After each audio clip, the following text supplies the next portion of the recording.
Settle back into your comfortable space and let your breathing slow to a gentle, natural rhythm. Tonight, we journey together through the shadows of medieval history, to a world where silence meant survival, and where death was both profession and constant companion. Imagine yourself drifting back through the centuries, past the modern world with its bright lights and safety nets, past the industrial age with its machinery and progress, back to a time when life moved at the pace of seasons and candlelight. You find yourself in an era where honor and betrayal walked hand in hand, where a single misstep could mean the difference between gold and the grave. The medieval world, spanning roughly from the 5th to the 15th centuries, was a tapestry woven from threads of feudalism, faith, and fear. In this world of castles and cottages, of lords and serfs, there existed those who lived in the spaces between light and shadow. These were the assassins. Not the romanticized figures of modern fiction, but flesh and blood individuals whose daily existence was marked by isolation, danger, and the weight of moral compromise.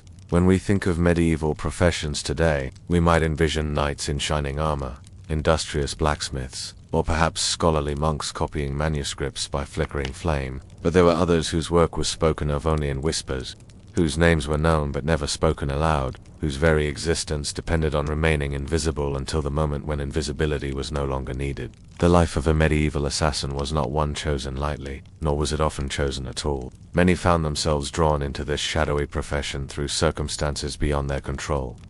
Orphaned children taken in by those who traded in death, debtors who sold their souls to escape poverty, or soldiers whose particular skills made them valuable in ways that extended far beyond the battlefield. These individuals lived in a world where your worth was measured not in gold or land, but in your ability to end a life quickly, quietly, and without trace. They inhabited the margins of society, trusted by none, feared by all, and always aware that their next assignment might well be their last. As you listen to their story unfold, let your mind wander through the cobblestone streets of medieval towns, where shadows pulled deep between timber-framed buildings, and where every stranger might harbor deadly intent. Feel the weight of chainmail beneath rough-spun cloth, the cold touch of steel against skin, and the constant tension that came with living a life where trust was a luxury few could afford. The medieval assassin's existence was one of perpetual contradiction. They were simultaneously essential and despised, sought after and shunned,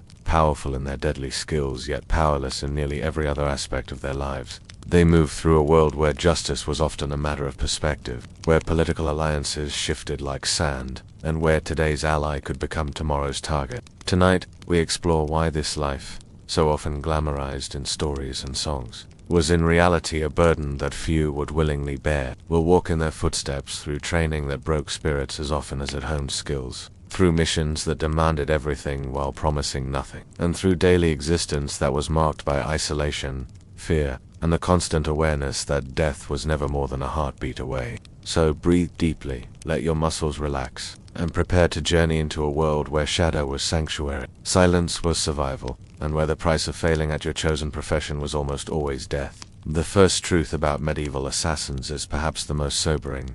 Very few chose this path willingly. In a world where survival itself was a daily struggle for most people, the profession of assassination often selected its practitioners rather than the other way around. Picture a cold morning in 12th century Florence, mist rising from the Arno River as the city slowly awakens. In the narrow alleyways between merchant houses, where the morning light has yet to penetrate, small figures dart between shadows. These are not the children of merchants or nobles playing games, but street orphans whose very survival depends on their ability to move unseen, to take what they need without being caught, and to disappear at the first sign of trouble. For many future assassins, childhood was a training ground carved from necessity, orphaned by plague, war, or simple misfortune. These children learned that hunger was a constant companion, and that survival required skills the wealthy would never need to develop. They learned to read faces for signs of danger, to memorize the layouts of buildings after a single glance, to move silently across floors that would betray heavier steps,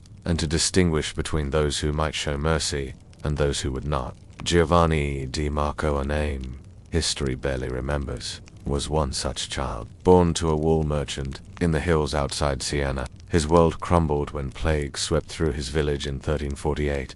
At 8 years old, he found himself alone, his family reduced to memories and unmarked graves. Like thousands of other orphaned children, Giovanni learned that compassion was scarce, and that most adults viewed homeless children as little more than pests, to be driven away. The harsh reality was that medieval society had few provisions for displaced children. Monasteries and convents took in some, but they could hardly accommodate the vast numbers created by recurring plagues, famines, and wars. Most orphan children faced three choices: begging until they starved, stealing until they were caught and hanged, or finding someone who would trade shelter and food for services that no child should have to provide. This was where the recruiters found them.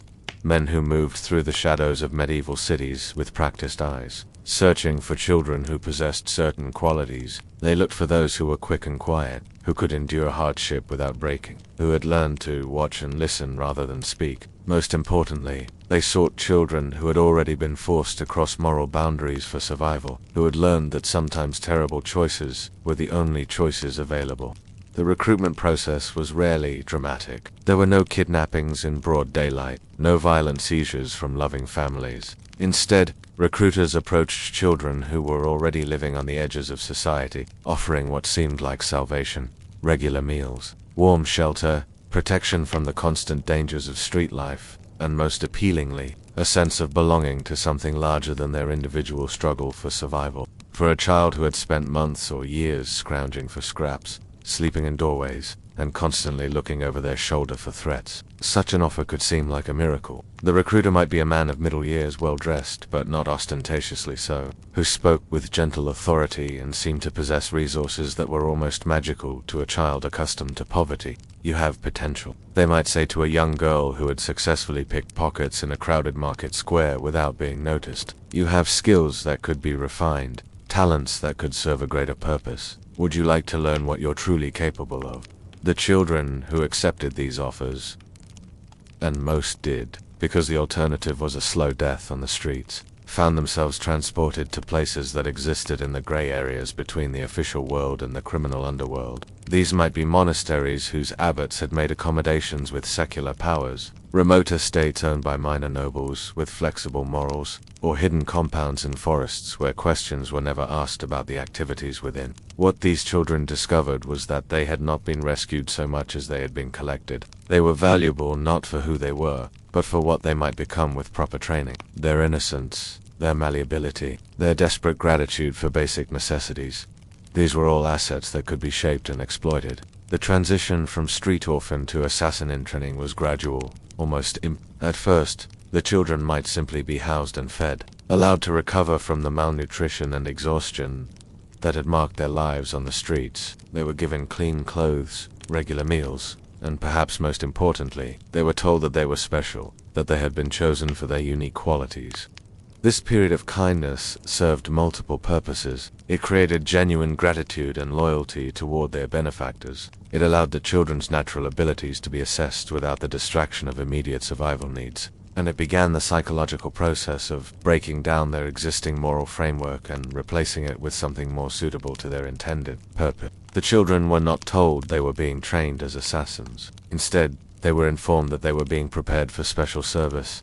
Two important people, that they would learn skills that would make them valuable and respected members of society. The training began with seemingly innocent activities, games that developed stealth and agility, lessons in reading and writing that were actually instruction in codes and ciphers, practice in acting and storytelling that would later prove useful for assuming false identities. For many of these children, this period represented the first stability they had known since losing their families. They formed bonds with their instructors and with each other, creating a new kind of family structure based on shared experience and mutual dependence. This emotional investment made it increasingly difficult to leave, even as the true nature of their training became apparent. The psychological manipulation involved in creating an assassin from a child was sophisticated and ruthless. The trainers understood that they needed to reshape not just skills and knowledge, but fundamental beliefs about right and wrong, about the value of human life, and about the children's place in the world. This was accomplished through a combination of isolation from mainstream society,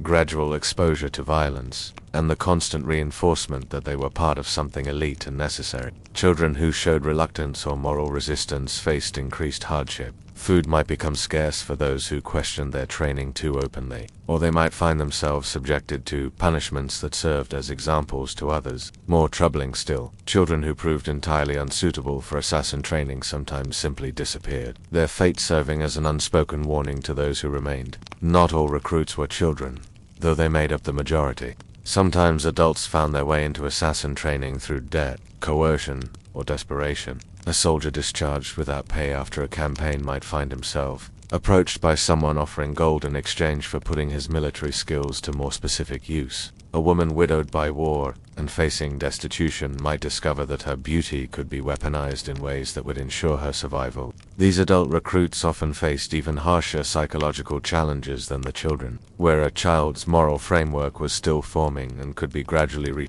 adults had to actively choose to suppress or override their existing beliefs about murder and morality. This created internal conflicts that many never fully resolved, leading to problems with alcoholism, mental instability, and self-destructive behavior that made them unreliable and short-lived as professional killers. Regardless of age, all recruits learned the same fundamental lesson.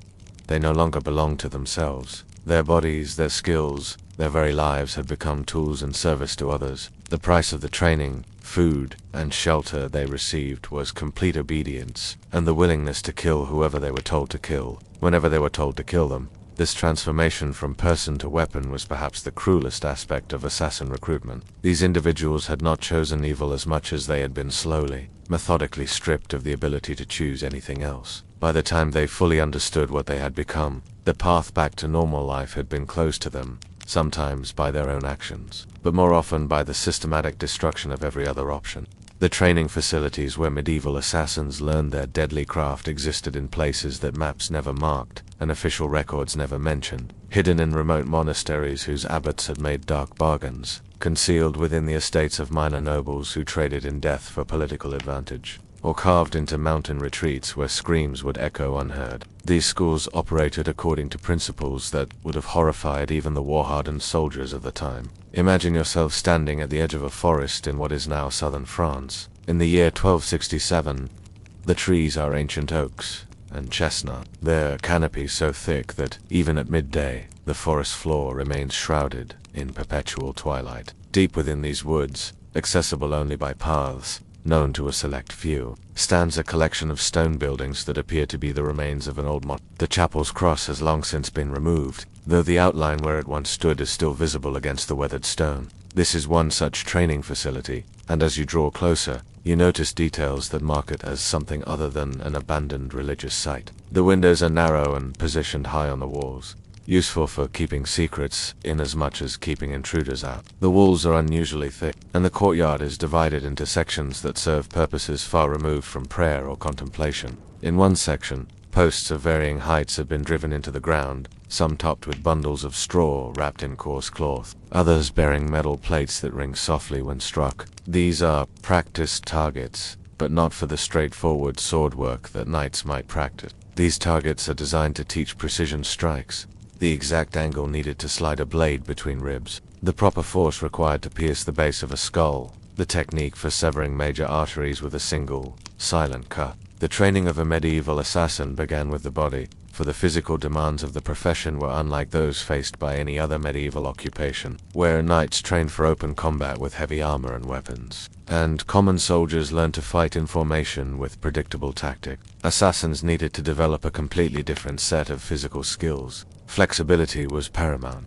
An assassin might need to squeeze through spaces barely wide enough for a child, climb walls that seemed impossible to scale, or remain motionless in cramped hiding places for hours at a time. The training regimen included exercises that would have seemed like torture to outside observers. Students were required to practice contorting their bodies into increasingly uncomfortable positions, holding these poses until their muscles screamed in protest and their joints felt ready to snap. Marco di Venezia, who trained at a facility hidden in the Italian Alps during the late 13th century, later wrote in his private journal about exercises that pushed the human body beyond its natural limits. Students were made to crawl through tunnels barely 18 inches high for distances of hundreds of yards, their backs scraping against stone ceilings. their knees torn and bleeding from rough floors. They learned to dislocate their own shoulders, to slip through gaps, to narrow for normal passage, then relocate the joints themselves without making a sound. The development of absolute silence in movement was perhaps the most demanding aspect of physical training.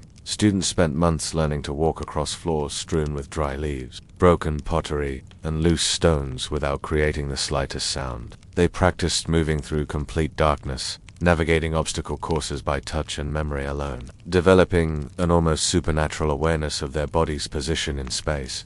This training took place at all hours, but much of it occurred during the deep of night, when normal people were asleep and when the darkness that would cloak their future missions was complete. Students learned to see in conditions where ordinary people would be virtually blind, to identify sounds that others would never notice, and to move through environments where a single misstep could mean discovery and death. The weapons training was equally demanding, but in ways that differed dramatically from conventional martial instruction. Knights learned to use weapons that were substantial and recognizable: swords, maces, battle axes that were effective in open combat and served as symbols of their status. Assassins, by contrast, needed to master tools that were often barely recognizable as weapons at all. The primary weapon of choice was the dagger, but not the ornate, ceremonial blades that nobles might wear as symbols of status. Assassin daggers were functional tools, often crude in appearance, designed for penetration rather than display. The blades were typically 4 to 6 inches long,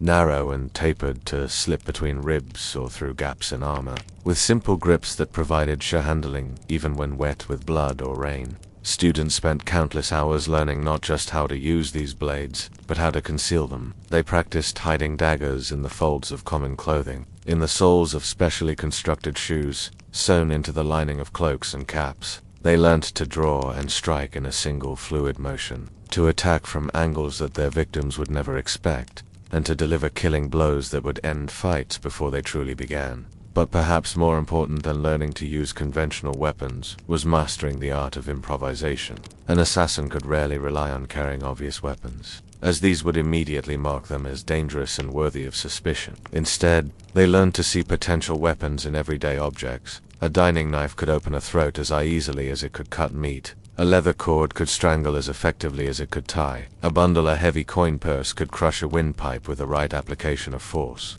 The training in improvised weapons was extensive and disturbing. Students practiced killing techniques, using items that could be found in any household or carried without suspicion. They learned how to sharpen seemingly innocent objects into deadly points, how to create poisoned needles from common sewing supplies, how to fashion garrots from materials that appeared to serve entirely different purposes. Poison was another essential skill, though obtaining reliable toxins in the medieval period was far more difficult than modern fiction might suggest. The most commonly available poisons were plant-based: extract of yew berries, concentrated oils from oleander, or preparations made from various mushrooms. But these natural poisons were unreliable in their effects, and often detectable by taste or smell. More sophisticated poisons required connections to apothecaries, physicians, or scholars with access to rare substances. Mercury, arsenic, and various mineral compounds could be obtained by those with the right contacts and sufficient gold. But these substances were expensive, and their procurement could be traced. Students learned not only how to prepare and administer these substances, but how to obtain them without creating connections that could later be used to identify them. The psychological training was perhaps the most crucial and most damaging aspect of assassin education. Students had to be systematically desensitized to violence and death, conditioned to view killing not as a moral transgression, but as a technical skill to be. This conditioning began with exposure to animal slaughter, progressed to witnessing executions and acts of torture, and eventually involved participation in killings that served as both training exercises and tests of commitment. The instructors understood that most human beings possessed natural inhibitions against killing members of their own species. These inhibitions had to be systematically broken down and replaced with a professional detachment that allowed assassins to function effectively. This was accomplished through a combination of repeated exposure to violence, philosophical instruction that justified killing under certain circumstances, and social isolation that prevented students from forming normal human connections that might strengthen their natural moral resistance. Students were taught to view their future victims not as individuals with families, hopes, and fears, but as problems to be solved, obstacles to be removed, or simply jobs to be completed. They learned to suppress empathy, to ignore the humanity of their targets, and to focus solely on the technical aspects of their task. This psychological conditioning was so thorough that many assassins eventually found themselves unable to form normal human relationships, even with those who were not their victims. The training also included extensive instruction in acting and deception. An assassin's greatest asset was often the ability to appear completely harmless and ordinary. Students learned to assume different personas, to adopt the mannerisms and speech patterns of various social classes, and to create convincing backstories that would explain their presence in any given situation. They practiced being merchants, pilgrims, servants, scholars, and beggars, any role that might provide access to their targets without arousing suspicion. They learned the specific customs and knowledge associated with different professions, the regional dialects that would make their assumed identities more convincing, and the social protocols that would allow them to move freely through different levels of society. This training and deception extended to their own identities. Students were often required to abandon their birth names and adopt new identities that had no connection to their past lives. They learned to suppress any speech patterns, habits, or preferences that might connect them to their origins, gradually erasing the people they had once been and replacing themselves with carefully constructed personas designed solely for their profession. The duration of this training varied depending on the individual student and the standards of the particular school, but it typically lasted between 3 and 7 years. Some students never completed their training, falling victim to the physical demands, the psychological pressure, or the periodic culling that occurred when instructors decided that certain students were unsuitable for graduation. Those who did complete their training emerged as fundamentally changed individuals. They possessed skills that made them extraordinarily dangerous, but they had paid for these abilities with their humanity, their moral autonomy, and often their sanity. They were weapons in human form, shaped by years of conditioning to serve purposes that had been chosen for them by others, carrying within themselves the seeds of isolation and self-destruction that would mark their lives until their inevitable violent ends. The weapons and equipment available to medieval assassins bore little resemblance to the sophisticated instruments of death portrayed in later fiction. These were not elegant devices crafted by master artisans, but crude, functional tools created by necessity and limited by the technology and materials of their time. Each piece of equipment represented a compromise between effectiveness and concealment, between reliability and availability. In a dimly lit workshop hidden beneath a blacksmith's forge in 14th century Prague, an old man with scarred hands works by the light of a single oil lamp. His official trade is repairing farming implements and household tools, but his true craft is known only to a select few. On his workbench lie items that appear innocuous to the untrained eye. A simple eating knife with a worn wooden handle, a leather cord that might be used to tie bundles, a small vial that could contain medicine or perfume. But examine these items more closely, and their true nature becomes apparent. The eating knife's blade has been subtly modified, its point sharpened to a needle-fine tip and its edge honed to a sharpness that no farmer would need for cutting bread. The leather cord has been treated with oils and stretched to give it the perfect flexibility for strangulation. The vial contains not medicine, but a concentrated extract of wolf's bane that could fell a grown man within minutes of consumption. This craftsman is one of many who supplied the tools that assassins required, working in secret and serving clients whose names they often never learned. These suppliers occupied a dangerous middle ground in medieval society, valuable to their customers but vulnerable to exposure and prosecution. They developed their own codes of conduct and methods of protection, creating networks of mutual support and secrecy that paralleled those of the assassins themselves. The primary weapon of the medieval assassin was, by necessity, the dagger, but these were not the ornate, jewel-encrusted blades that nobles might wear as symbols of status. Assassin daggers were working tools, designed with a single purpose in mind: to end human life quickly and quietly. The typical assassin's dagger had a blade between 4 and 6 inches in length, though some specialized versions were shorter for easier concealment or longer for specific techniques. The blade itself was usually single-edged, though double-edged variants existed for those who could afford them. The metal was typically iron or low-grade steel, as higher-quality materials were expensive and might attract unwanted attention from metalworkers who would remember creating such pieces. The blade was sharpened to a point fine enough to slip between ribs or through gaps in armor, and the edge was honed to cut through clothing, leather, and flesh with minimal resistance. The handle was perhaps even more important than the blade itself. It needed to provide a secure grip, even when wet with blood,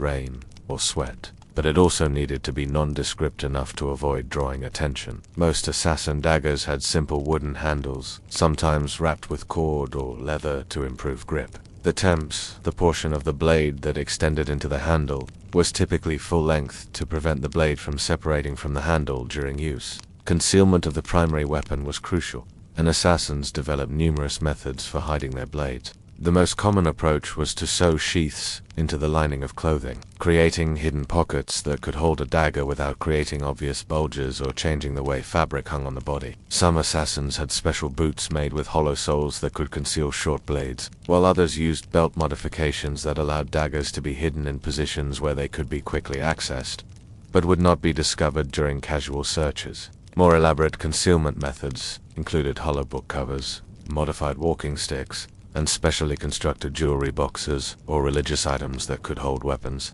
These methods were expensive and time-consuming to create, so they were typically reserved for high targets or particularly dangerous missions where discovery would mean certain death. Beyond the primary dagger, assassins often carried secondary weapons that served as backups or alternatives for specific situations. Thin-bladed stilettos were useful for penetrating armor or striking through narrow openings, while broader Sikh-style knives were better for close combat situations, where the assassin might need to fight their way out of a difficult situation. Throwing knives were rarely used, despite their prominence in later fictional accounts. The medieval metallurgy and craftsmanship available at the time made it difficult to create balanced throwing blades, and the technique required extensive practice to achieve even basic reliability. More importantly, throwing a weapon meant losing it, and weapons were expensive enough that most assassins could not afford to discard them casually. Garrots and strangulation devices were common secondary tools, prized for their silence and the fact that they left no obvious weapon at the scene of a crime. The simplest garrots were lengths of strong cord or thin rope, often treated with wax or oil to prevent fraying and to make them slide more easily around a victim's neck. Some assassins used wire when they could obtain it, though metal wire was rare and expensive in medieval times. More sophisticated strangulation devices included handles that could be attached to cords to provide better leverage, or weighted cords that could be swung to entangle and strangle victims from a distance. Some assassins carried silk scarves that appeared to be simple accessories, but were actually designed for strangulation. Silk was strong enough to serve the purpose, while being soft enough to avoid leaving obvious marks on the victim's neck. Poisons represented another category of assassin tools, though they were far less reliable and readily available than modern fiction suggests. Most medieval poisons were plant-based preparations that could be obtained by those with knowledge of herbalism and access to the right materials. Common poison sources included yew berries, oleander, various mushrooms, and concentrated preparations of herbs that were medicinal in small doses but lethal in larger quantities.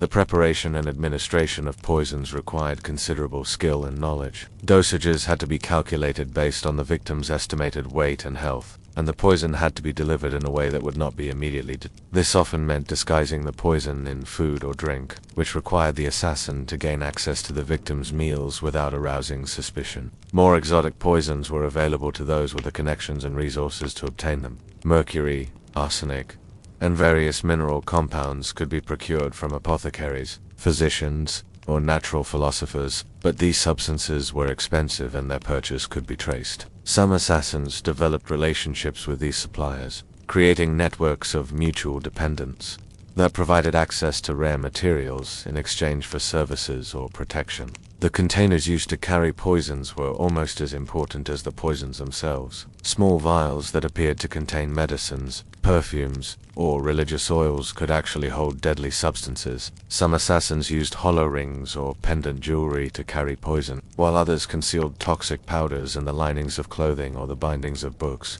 Beyond weapons and poisons, assassins required a variety of specialized equipment for their missions. Lockpicks were essential tools, as many assignments required gaining access to secured areas. Medieval locks were relatively simple by modern standards, typically using basic pine and tumbler or warded mechanisms that could be defeated with the right tools and sufficient skill. Assassin lockpicks were typically made from thin strips of metal that could be shaped and hardened to interact with specific lock mechanisms. These tools were small enough to conceal easily, but required considerable practice to use effectively. Some assassins became skilled enough to open most common locks within minutes, while others focused on creating or obtaining keys through bribery, theft, or forgery. Rope and climbing equipment were necessary for missions that required scaling walls or accessing upper floors of buildings. Assassin ropes were typically thin but strong, often made from silk when available. A silk rope was both lighter and stronger than hemp alternatives. Grappling hooks were sometimes used,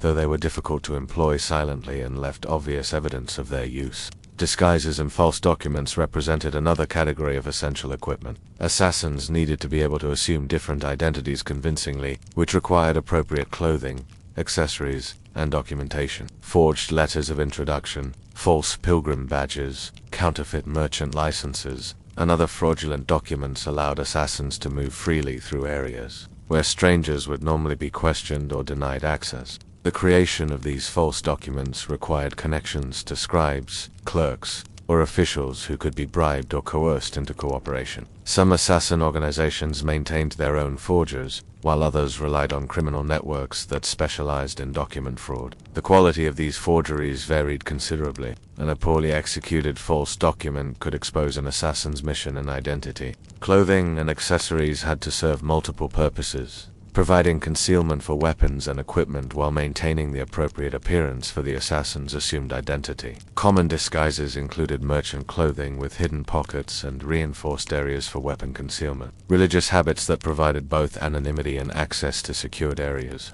and servant garments that made the wearer nearly invisible in many social situations. Some specialized equipment was designed for specific types of missions. Glass cutters allowed silent entry through windows, while small mirrors could be used to observe around corners or under doors. Tiny bells or other noise-making devices could serve as early warning systems, and various tools for creating fires or smoke could provide distractions or cover for escape. The acquisition and maintenance of all this equipment represented a significant challenge for medieval assassins. Unlike modern criminals who might purchase weapons and equipment anonymously, medieval assassins had to obtain their tools through networks of suppliers who knew their true purpose.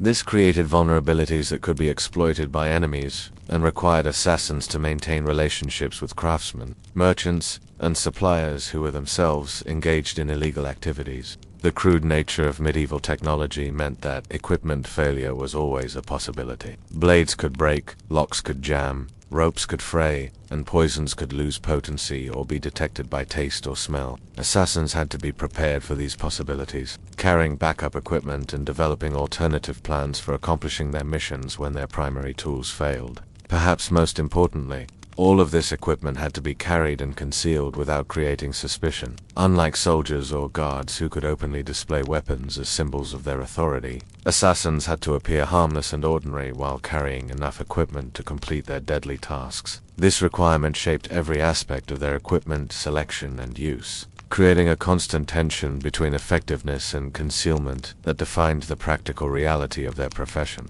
The moment when theory became reality, when years of training culminated in the taking of an actual human life, marked a fundamental transformation in every assassin's existence. No amount of preparation could fully shield them from the psychological impact of that first kill, and for many, it was a wound that never truly healed. Picture a young man named Henry, 19 years old, standing in the shadows of a monastery courtyard in 1289.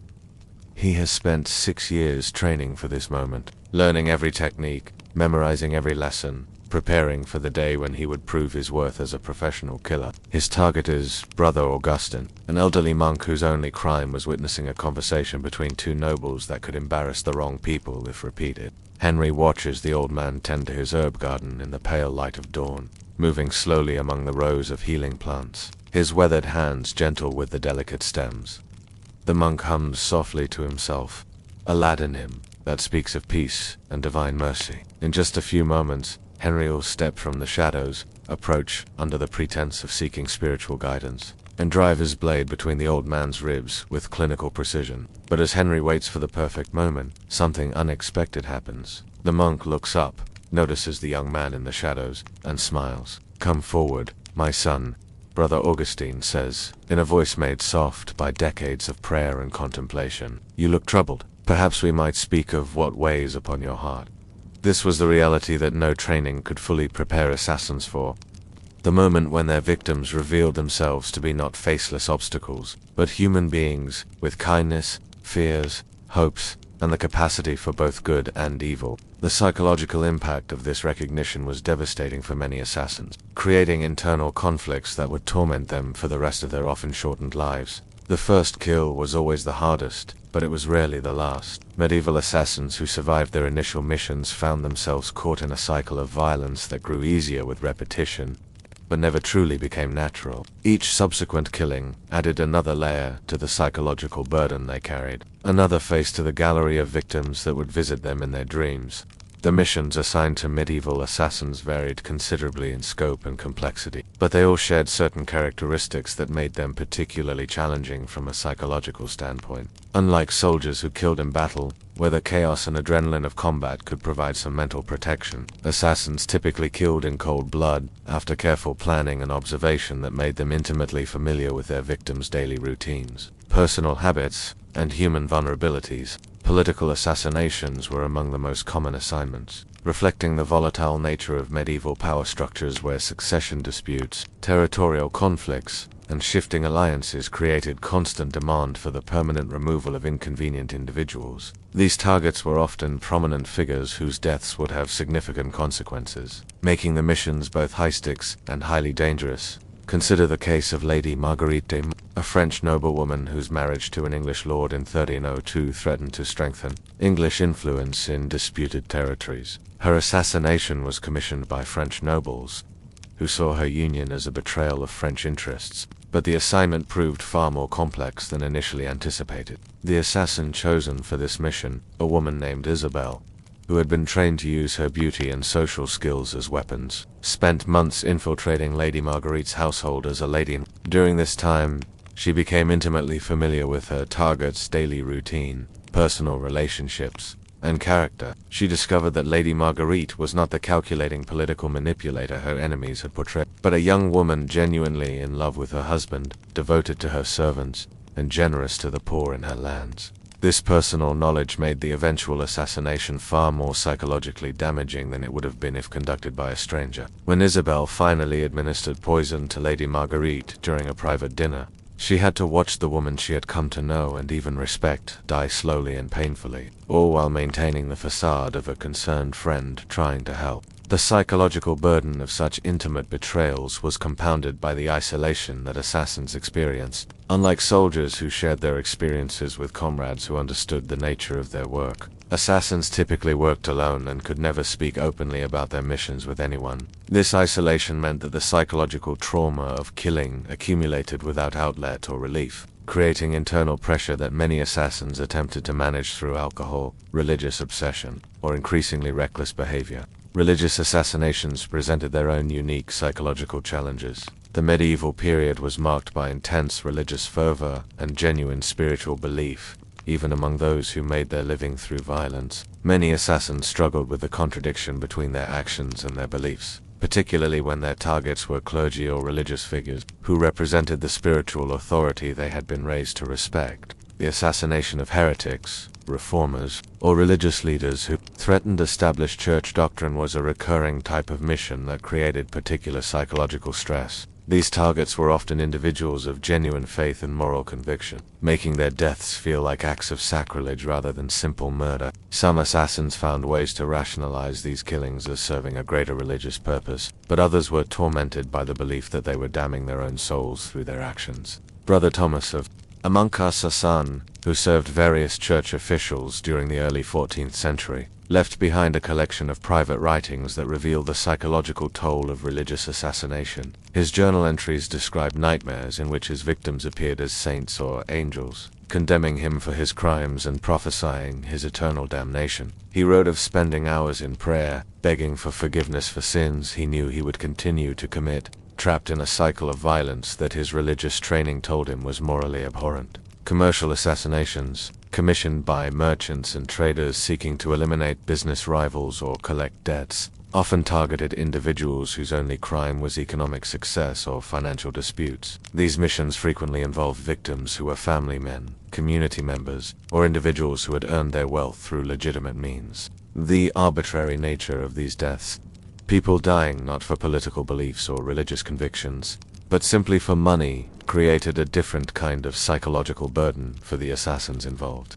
The planning phase of assassinations often intensified the psychological impact by requiring assassins to study their targets extensively. They had to learn their victims' routines, identify their vulnerabilities, and often infiltrate their social circles or households. This surveillance period could last weeks or months, during which the assassin would observe their target's daily life, witness their interactions with family and friends, and sometimes even receive kindness or friendship from the person they were planning to kill. This enforced intimacy with their victims created emotional attachments that made the eventual killing far more traumatic. Assassins reported feeling like they were murdering friends or family members rather than completing professional assignments. Some developed what modern psychology would recognize as forms of Stockholm Syndrome, where they began to identify with their targets and question the morality of their missions. The methods of intelligence gathering available to medieval assassins were primitive by modern standards. Information was gathered through a combination of direct observation, infiltration of social networks, bribery of servants and associates, and the cultivation of informants who could provide details about their targets, habits, and vulnerabilities. Surveillance required extraordinary patience and discretion. Assassins might spend days or weeks observing a single building, noting the patterns of guards, servants, and visitors, identifying the optimal times for approach and escape. They had to memorize architectural details, social and security procedures without arousing suspicion or being remembered by those they observed. The process of gathering intelligence often required assassins to assume false identities for extended periods. They might pose as merchants, pilgrims, servants, or scholars, maintaining these personas for months while slowly accumulating the information needed to plan their missions. This constant deception added another layer of psychological stress, as assassins had to suppress their true personalities and maintain fictional identities that could be exposed at any moment. Infiltration of target households was particularly challenging and psychologically damaging. Assassins who gained employment as servants, guards, or advisors had to earn the trust of their employers. While secretly planning their deaths, they witnessed intimate family moments, participated in celebrations and tragedies, and often became genuinely fond of people they would eventually betray. This emotional investment made the eventual assassination feel like a personal betrayal, rather than a professional obligation. The cultivation of informants within target households required assassins to identify and exploit the weaknesses of others. They looked for servants with gambling debts, family members with secrets to hide, or associates with grievances against their targets. The process of recruiting and managing these informants involved manipulation, coercion, and sometimes violence, adding to the moral burden that assassins carried. Communication with handlers and employers was another constant source of stress and vulnerability. Medieval assassins typically received their assignments through intermediaries who might be merchants, clergy, or other seemingly respectable individuals. These communication networks were designed to protect the true employers from exposure, but they also left assassins vulnerable to manipulation and betrayal. The payment structure for assassin missions created additional psychological pressure. Assassins typically received only a portion of their payment in advance, with the remainder due upon completion of their assignment. This created financial pressure to complete missions, even when circumstances changed or when the assassin began to have doubts about the morality of their task. The fear of poverty or retaliation from employers often forced assassins to proceed with killings they might otherwise have abandoned. The aftermath of successful assassinations brought its own psychological challenges. Assassins had to maintain their cover identities while dealing with the emotional impact of their actions, often remaining in close proximity to their victims, families, and friends who were mourning the deaths they had caused. They had to express appropriate shock, grief, or anger at the news of deaths they had secretly orchestrated, adding layers of deception to their already complex psychological burden. The constant threat of discovery meant that assassins lived in a state of perpetual anxiety. They had to monitor their own behavior for signs that might reveal their true identity, while simultaneously watching for indications that their cover had been compromised. This hypervigilance was exhausting and contributed to the psychological deterioration that many assassins experienced over time. Perhaps most damaging of all was the gradual erosion of their capacity for normal human relationships. The skills that made assassins effective: emotional detachment, constant deception, the ability to manipulate and betray others, made it nearly impossible for them to form genuine connections with other people. They became isolated not just by the secrecy of their profession, but by the fundamental changes in their personalities that their work had created. Many assassins reported feeling like they were living multiple lives simultaneously, maintaining different personas for different audiences, while losing touch with their authentic selves. The psychological fragmentation that resulted from this constant role-playing created identity, confusion, and emotional instability that grew worse with each passing year. The cumulative effect of these psychological pressures was devastating. Medieval assassins who survived their early careers often developed what modern psychology would recognize as post-traumatic stress disorder, depression, anxiety disorders, and substance abuse problems. They frequently became increasingly paranoid, violent, and unpredictable, making them dangerous not just to their targets but to anyone who crossed their path. The medieval assassin's greatest weapon was not the blade hidden beneath their cloak, but their ability to become to blend so seamlessly into the fabric of daily life that their presence registered as nothing more significant than a shadow cast by a passing cloud. This transformation from dangerous killer to harmless nobody required skills that went far beyond physical training or weapon mastery. It demanded a complete reconstruction of personality, mannerisms, an identity that many assassins found more exhausting than the killings themselves. Imagine yourself walking through the bustling marketplace of 13th century Cologne, the air thick with the sense of roasted meat, fresh bread, and the less pleasant odors of unwashed bodies and animal waste. Among the crowd of merchants hawking their wares, housewives bargaining for the day's meals, and children darting between the stalls, you notice a figure that embodies perfect ordinariness. A middle-aged man in the simple brown robes of a traveling merchant. This man examines bolts of cloth with the practiced eye of someone who has spent years evaluating textiles for quality and value. He speaks to vendors in the local dialect, discussing thread counts and dye quality, with expertise that convinces everyone around him that he is exactly what he appears to be. His hands, when he handles the merchandise, show the calluses and stains appropriate to his supposed profession. His knowledge of current prices, trade routes, and market conditions is comprehensive and current. But this merchant is not what he seems. His real name is forgotten, even by himself, buried under layers of assumed identities accumulated over 2 decades of professional killing. The calluses on his hands come not from handling bolts of cloth, but from years of sword and dagger work. The stains are not from dyes and oils, but from substances he used to clean blood from his weapons. His knowledge of trade and commerce was learned not through legitimate business, but through careful study designed to perfect his cover identity. He is in Cologne to kill a banker whose loans to the wrong noble family have made him a political liability. The assassination will take place in 3 days, but he has been establishing his merchant persona for 2 weeks, becoming a familiar and trusted figure in the market community. When the banker dies, suspicion will fall on political enemies, business rivals, or common criminals, but never on the quiet cloth merchant, who has become such an accepted part of the local scene.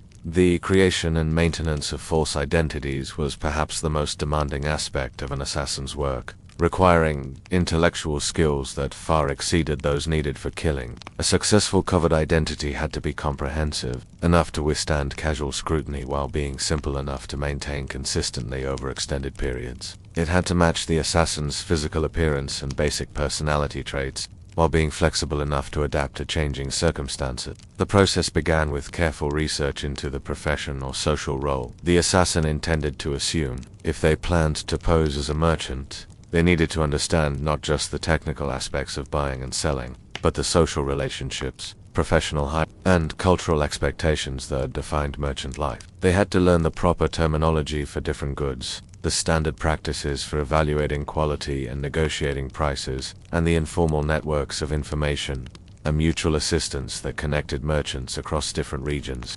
This research often required months of preparation, during which assassins might actually work in the professions they intended to imitate. They served as apprentices to craftsmen, assistants to merchants, or helpers to scholars, learning the skills and knowledge they would need to convince others of their assumed identities. This legitimate work served the dual purpose of providing cover for their presence in new locations, while giving them the authentic experience needed to perfect their physical transformation was an essential component of identity assumption. Medieval assassins developed considerable skill in altering their appearance through changes in posture, gait, and manner of dress. They learned to mimic the physical characteristics associated with different professions. The slightly stooped shoulders of a scribe, who spent long hours bent over manuscripts, the calloused hands and sun-darkened skin of a farmer, or the soft hands and pale complexion of a noble who rarely engaged in physical labor. Clothing played a crucial role in these transformations. Assassins maintained extensive wardrobes of garments appropriate to different social classes and professions, often spending significant portions of their earnings on clothing that would make their assumed identities more convincing. They understood that clothing communicated social status, economic circumstances, and regional origins in ways that could either support or undermine their cover stories. The fabrics, colors, and styles of clothing varied dramatically between different social classes and professions in medieval society. A successful merchant might wear wool dyed in expensive colors, while a poor farmer would be dressed in undyed linen or rough-spun wool. A scholar might favor dark colors that wouldn't show ink stains, while a court musician might dress in bright colors that reflected their patron's wealth and status.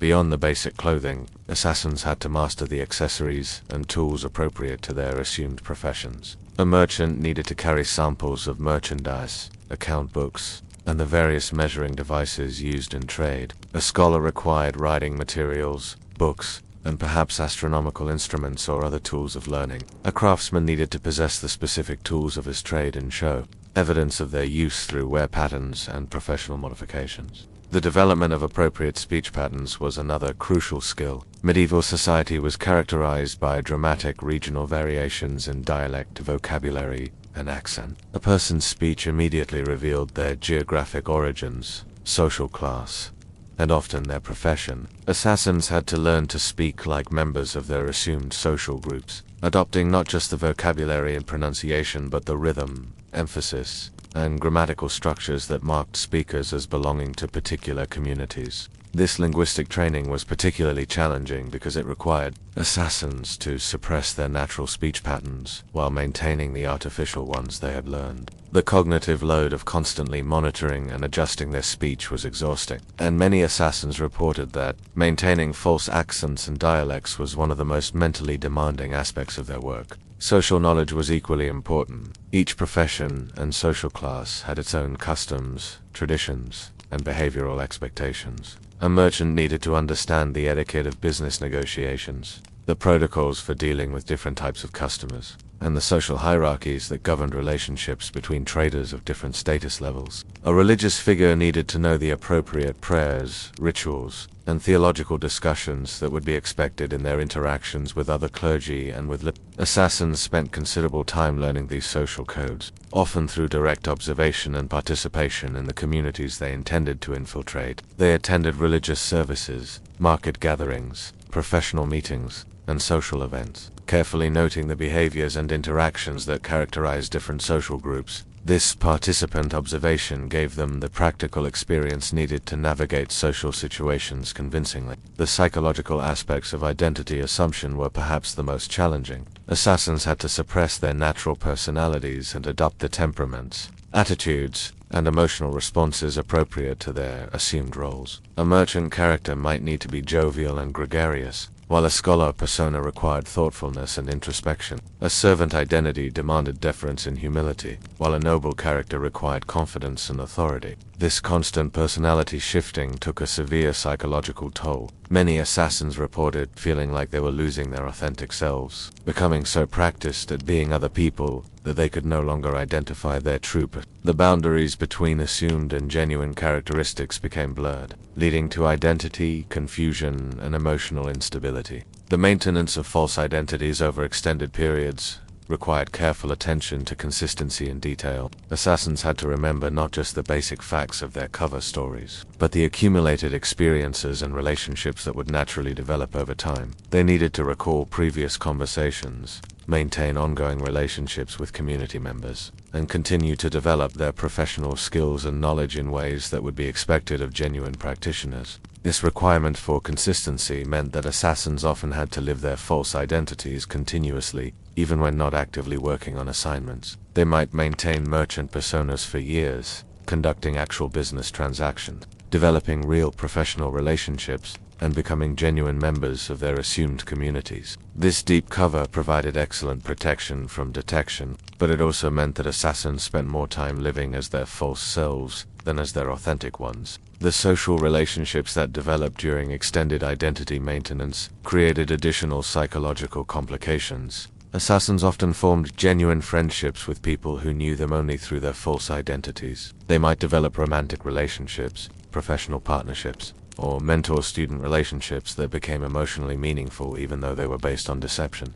These relationships created internal conflicts when assassins received assignments that might threaten their cover identities or harm people they had come to care about. They might be ordered to kill someone they had befriended during their identity maintenance, or to conduct missions that would expose their true nature to people who trusted them. The necessity of choosing between professional obligations and personal relationships created moral crises that many assassins found impossible to resolve.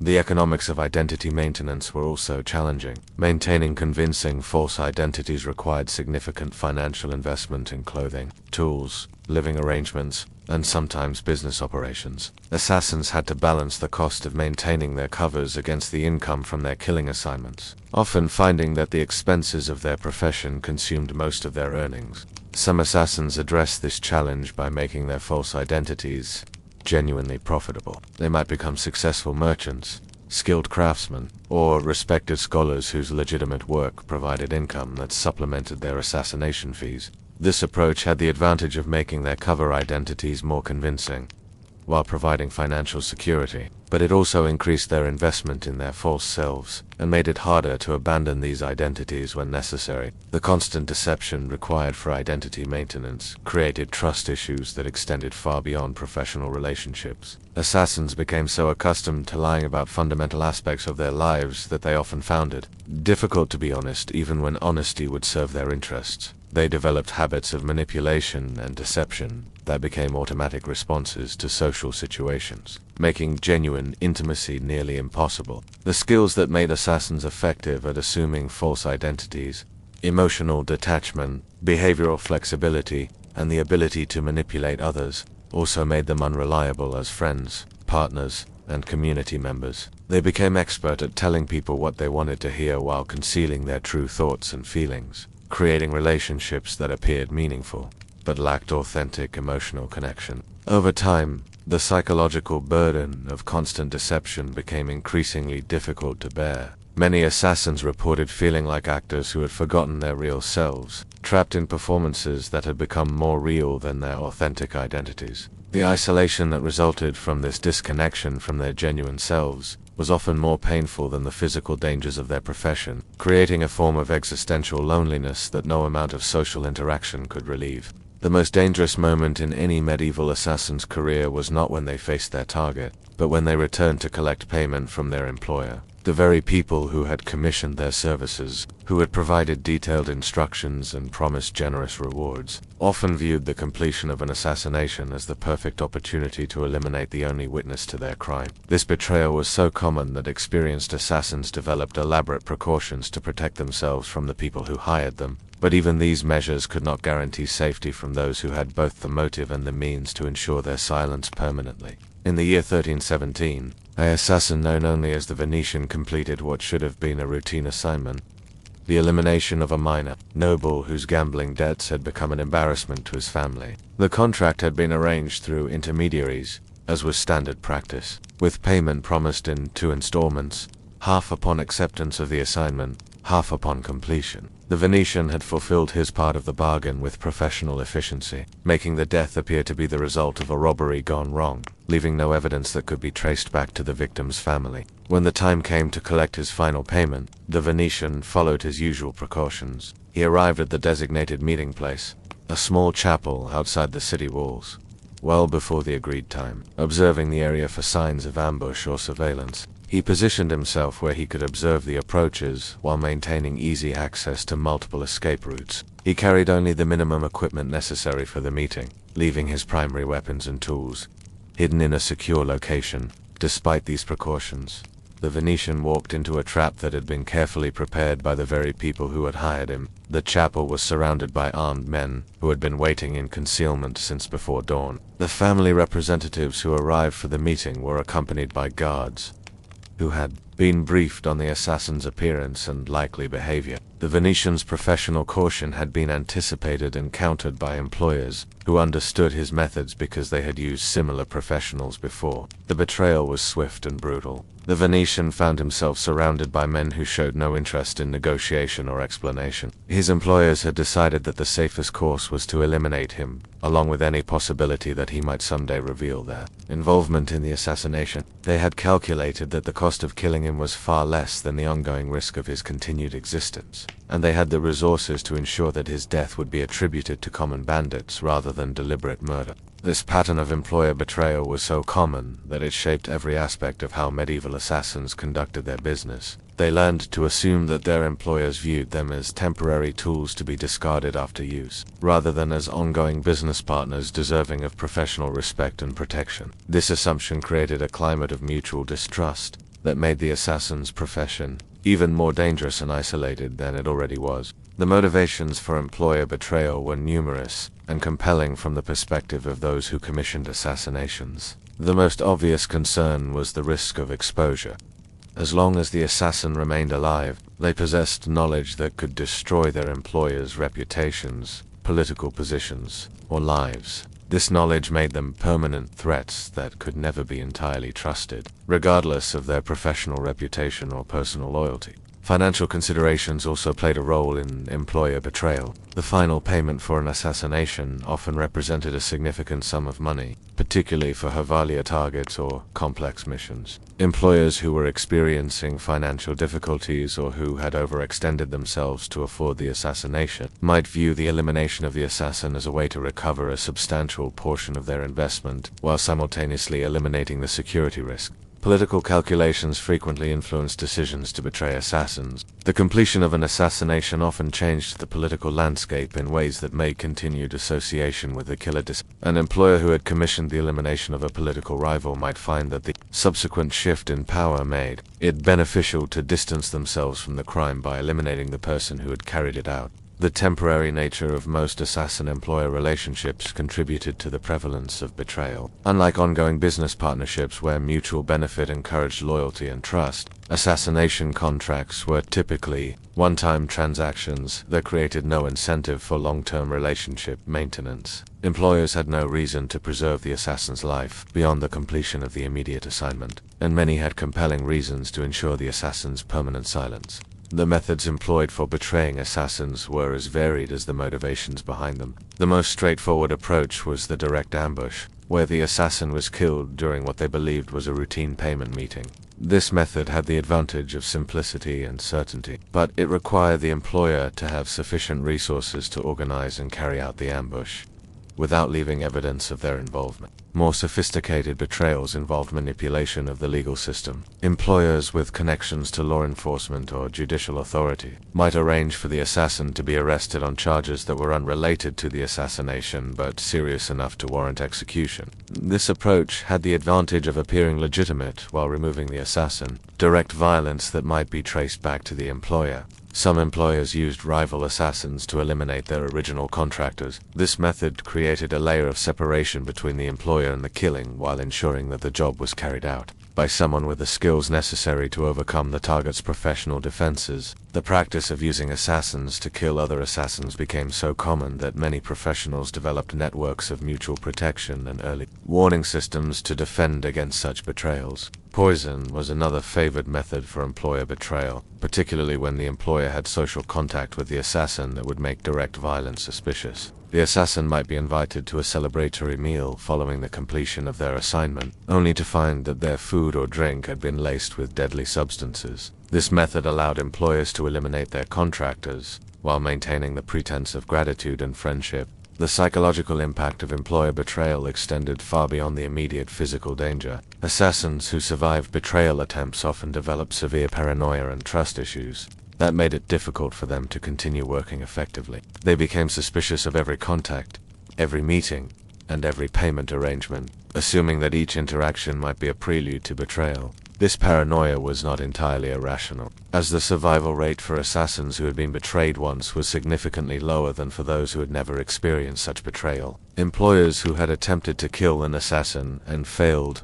often made multiple attempts, viewing the assassin's continued existence as an unacceptable risk that justified extraordinary measures to eliminate. The knowledge that betrayal was a constant possibility created additional stress and complexity in the assassin's professional life. They had to develop elaborate security protocols for payment meetings, create multiple escape routes and safe houses, and maintain constant vigilance for signs that their employers might be planning their elimination. These precautions were time-consuming and expensive, reducing the profitability of their profession while adding to the psychological burden of their work. Some assassins attempted to protect themselves from betrayal by gathering compromising information about their employers that could be used as leverage or insurance. They might collect evidence of their employers' involvement in other crimes, document their personal indiscretions, or gather information that could be used to expose their political or business dealings. This intelligence gathering was risky, as it required the assassin to extend their involvement with their employers beyond the immediate assassination contract, but it provided some protection against betrayal. The effectiveness of these insurance strategies was limited by the medieval communication and record-keeping systems. Unlike modern criminals who might leave electronic evidence or paper trails that could be easily transmitted and verified, medieval assassins had to rely on physical documents, witness testimony, or personal knowledge that could be easily suppressed or discredited. Employers with sufficient resources could often eliminate both the assassin and any evidence they might have collected, making insurance strategies less reliable than they might appear. The culture of betrayal that characterized assassin-employer relationships had broader implications for the criminal underworld of medieval society. It created an atmosphere of suspicion and paranoia, made cooperation between criminals difficult, and reduced the effectiveness of criminal organizations. The expectation of betrayal became a self-fulfilling prophecy, as individuals who anticipated treachery were more likely to betray others preemptively to protect themselves. This culture also influenced the development of criminal hierarchies and organizational structures. Successful criminal leaders learned to compartmentalize their operations, using intermediaries and cutouts to separate themselves from the individuals who carried out their orders. They developed systems of payment and communication that minimized their exposure to betrayal, while maximizing their ability to eliminate subordinates who might become liabilities. The economic impact of employer betrayal was significant for the assassin profession as a whole. The high risk of betrayal reduced the number of individuals willing to work as assassins, which should have increased wages and improved working conditions for those who remained in the profession. However, the constant threat of betrayal also reduced the life expectancy of assassins, creating a profession that was both highly dangerous and financially The cycle of betrayal and retaliation that characterized many assassin-employer relationships created ongoing conflicts that extended far beyond individual contracts. Assassins who survived betrayal attempts often sought revenge against their former employers, creating blood feuds that could last for years and involve multiple generations of participants.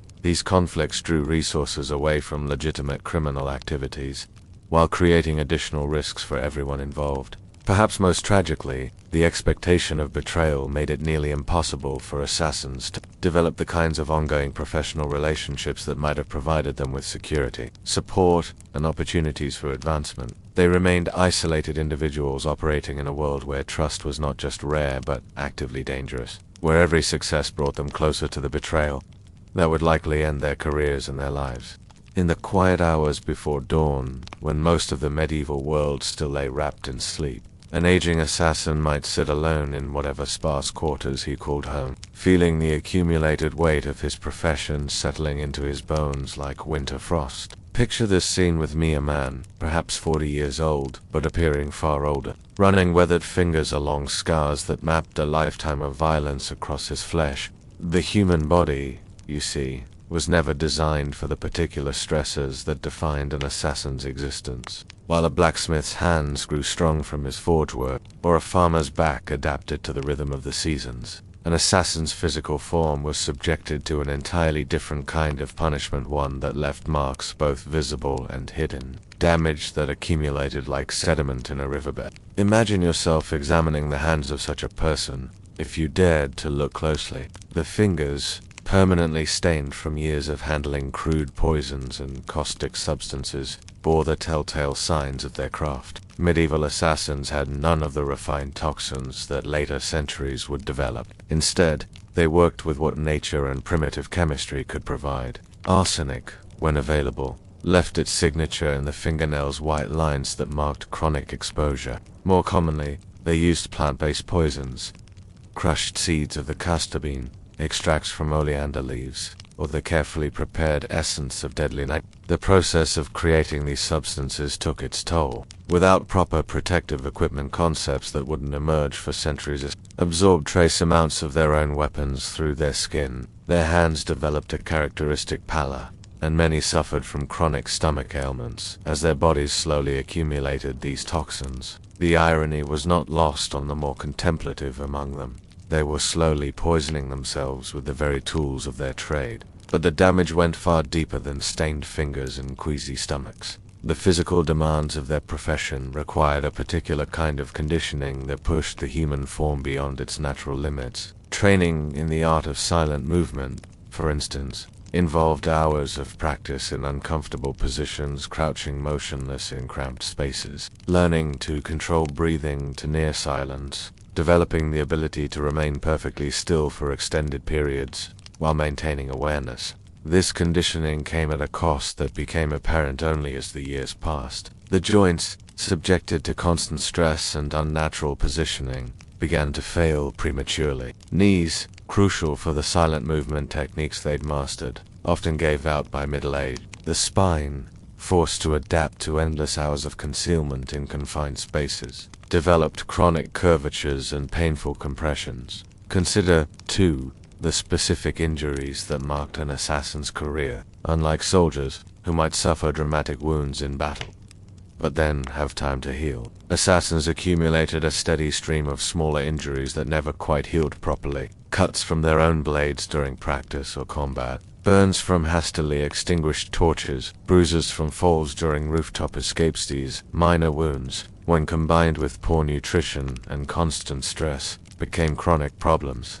The medieval understanding of medicine offered little relief for such ailments. While a nobleman might have access to learned physicians and imported remedies, an assassin lived in the shadows, unable to seek conventional medical help without risking exposure. They became experts in crude field medicine by necessity, learning to stitch their own wounds with whatever materials were at hand, to set their own broken bones, and to treat infections with whatever herbs they could gather or steal. Many developed a working knowledge of anatomy that rivaled that of trained physicians. But this knowledge came from the wrong direction. They understood the body as a thing to be destroyed rather than healed. They knew precisely where to place a blade for a swift, silent kill. But this same knowledge made them acutely aware of their own mortality and vulnerability. Every assassin carried within his mind a detailed map of exactly how his own body could be destroyed. The constant state of alertness required by their profession created its own form of physical deterioration. The human nervous system, evolved to handle short bursts of high stress followed by periods of recovery, was never meant to maintain the level of vigilance that defined an assassin's daily existence. This chronic state of hyperarousal led to what we might recognize today as the physical symptoms of prolonged stress: elevated blood pressure, compromised immune function, digestive problems, and premature aging. Sleep, that most basic human need, became elusive and often dangerous. Assassins learned to rest with one eye open, metaphorically speaking, developing the ability to maintain awareness even while their bodies demanded rest. This half-sleep, neither truly restful nor fully alert, left them in a constant state of exhaustion that accumulated over the years. The deep, restorative sleep that the human body requires became a luxury they could rarely afford. Their diet, too, contributed to their physical decline. Unable to maintain regular eating schedules or establish consistent food sources, assassins often subsisted on whatever they could obtain quickly and quietly. This irregular nutrition, combined with the stress of their lifestyle, led to various deficiency diseases. Scurvy, caused by lack of fresh vegetables, was common among those who spent long periods in hiding. Anemia, from poor nutrition, and chronic blood loss, from minor wounds, left many in a constant state of weakness. The tools of their trade also exacted a physical price. The constant carrying of weapons and equipment created its own pattern of wear on the body. A knife worn against the ribs for years would leave a permanent indentation in the flesh. The weight of armor, however light, when worn regularly, compressed the spine and shoulders. Even the simple act of maintaining their weapons, sharpening blades, oiling metal to prevent rust, exposed them to metal particles and caustic substances that accumulated in their lungs and bloodstream. Perhaps most insidious was the way their profession shaped their very posture and movement. After years of training to move silently, to blend into shadows, to make themselves small and unnoticeable, many assassins found they could no longer stand straight or move naturally. Their bodies had adapted so completely to concealment that normal, confident movement became foreign to them. They walked with the slightly hunched shoulders of someone perpetually trying to make themselves invisible, their gait careful and controlled even when speed wasn't necessary. The cumulative effect of all these physical stresses was a form of premature aging that set assassins apart from their contemporaries. A man of 30 might have the joints of someone 20 years older, the pallor of chronic illness, and the bearing of someone who had experienced far more than his years should have allowed. This physical deterioration, ironically, could become a liability in their workers. Their bodies failed them, their effectiveness declined, but their knowledge and experience made them too dangerous to simply retire. As we settled deeper into our exploration of these shadow figures, allow your own body to relax, to appreciate the comfort and safety that surrounds you. Feel the softness of your resting place, the steady rhythm of your breathing, the absence of pain or tension. These simple physical comforts were luxuries that medieval assassins could rarely enjoy, their bodies having become both weapon and burden in their dangerous profession. In the depths of medieval nights, when honest folk lay sleeping in their beds, surrounded by family and the comforting sounds of home, the assassin knew a different kind of darkness. Picture, if you will, a figure sitting alone in some rented room or abandoned building, back against a wall, eyes moving constantly between the single entrance and the shuttered window. Sleep, that most basic human need, had become for him not a refuge but another battlefield. The impossibility of true rest defined the assassin's existence in ways that went far beyond simple fatigue. Rest, in its deepest sense, requires trust in one's, in the people nearby, in the basic safety of one's environment. For those who lived by taking life, such trust became a luxury they could never afford, a weakness that could prove fatal in an instant. Imagine yourself settling into sleep each night, that gradual letting go of consciousness that allows the body and mind to restore themselves. Now imagine that moment of letting go charged with mortal danger, where the relaxation of vigilance might mean waking up with a blade at your throat or not waking up at all. This was the reality that shaped every moment of an assassin's attempted rest, turning what should have been sanctuary into another form of torment. The physical arrangements for sleep became elaborate exercises in paranoia and preparation. A seasoned assassin never slept in the center of a room, where he could be approached from multiple directions. Instead,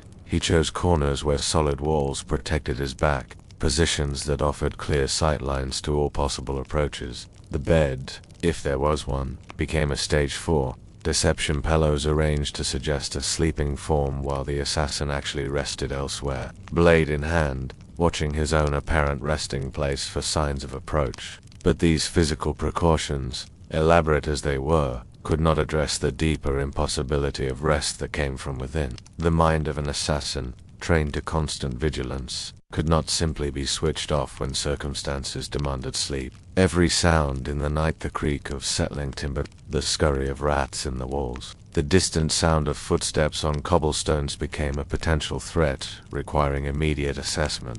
The human brain, you see, develops patterns based on experience, and the assassin's experience had taught him that danger could come at any moment, from any direction, wearing any face. This hypervigilance, essential for survival in his profession, became a prison from which there was no escape. Even in moments of relative safety, his mind continued its restless scanning, analyzing, preparing for threats that might or might not materialize. Consider the particular torture of the half-sleep that became the assassin's closest approximation to rest. Neither fully asleep nor completely awake, he existed in a twilight state where consciousness flickered like a candle in the wind. Dreams, when they came, were infected with the imagery of his profession, endless corridors filled with shadows, faces that shifted from friend to enemy without warning, the sensation of being pursued through labyrinthine streets that had no end. These dreams often blurred the line between memory and nightmare,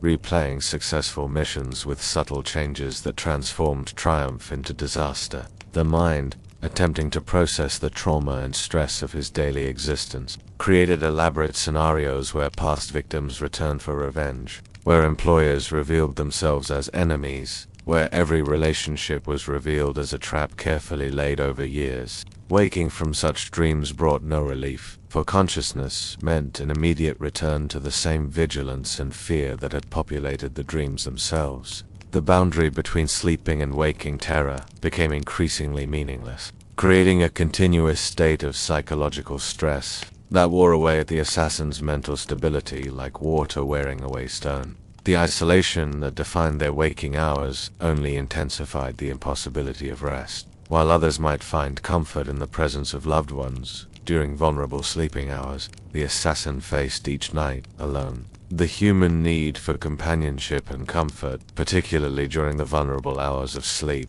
went unfulfilled year after year.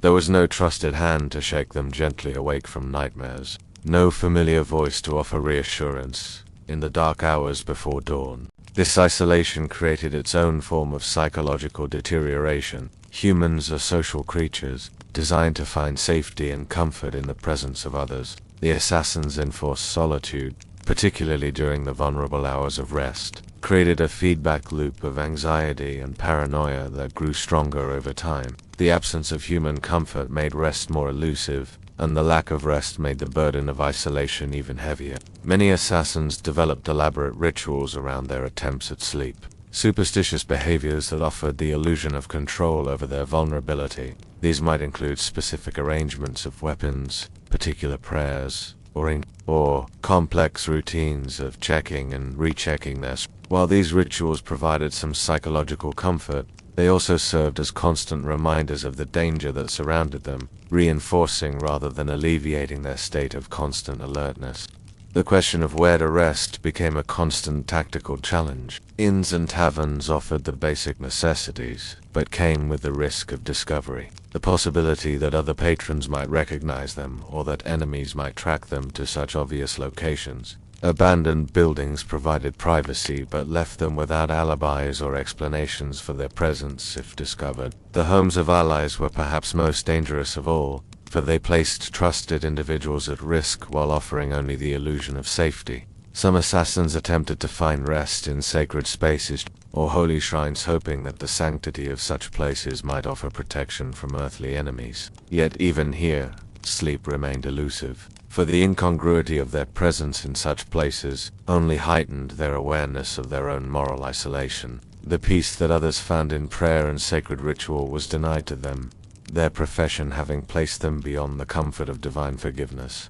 The changing of seasons brought their own challenges to the pursuit of rest. Winter nights, long and cold, required finding shelter that wouldn't leave them vulnerable to discovery or exposure. The sounds of wind and storm could mask the approach of enemies, but they also made it impossible to rely on hearing as an early warning system. Summer brought different problems. The need for ventilation conflicted with security, and the longer days shortened the hours of darkness that provided their best concealment.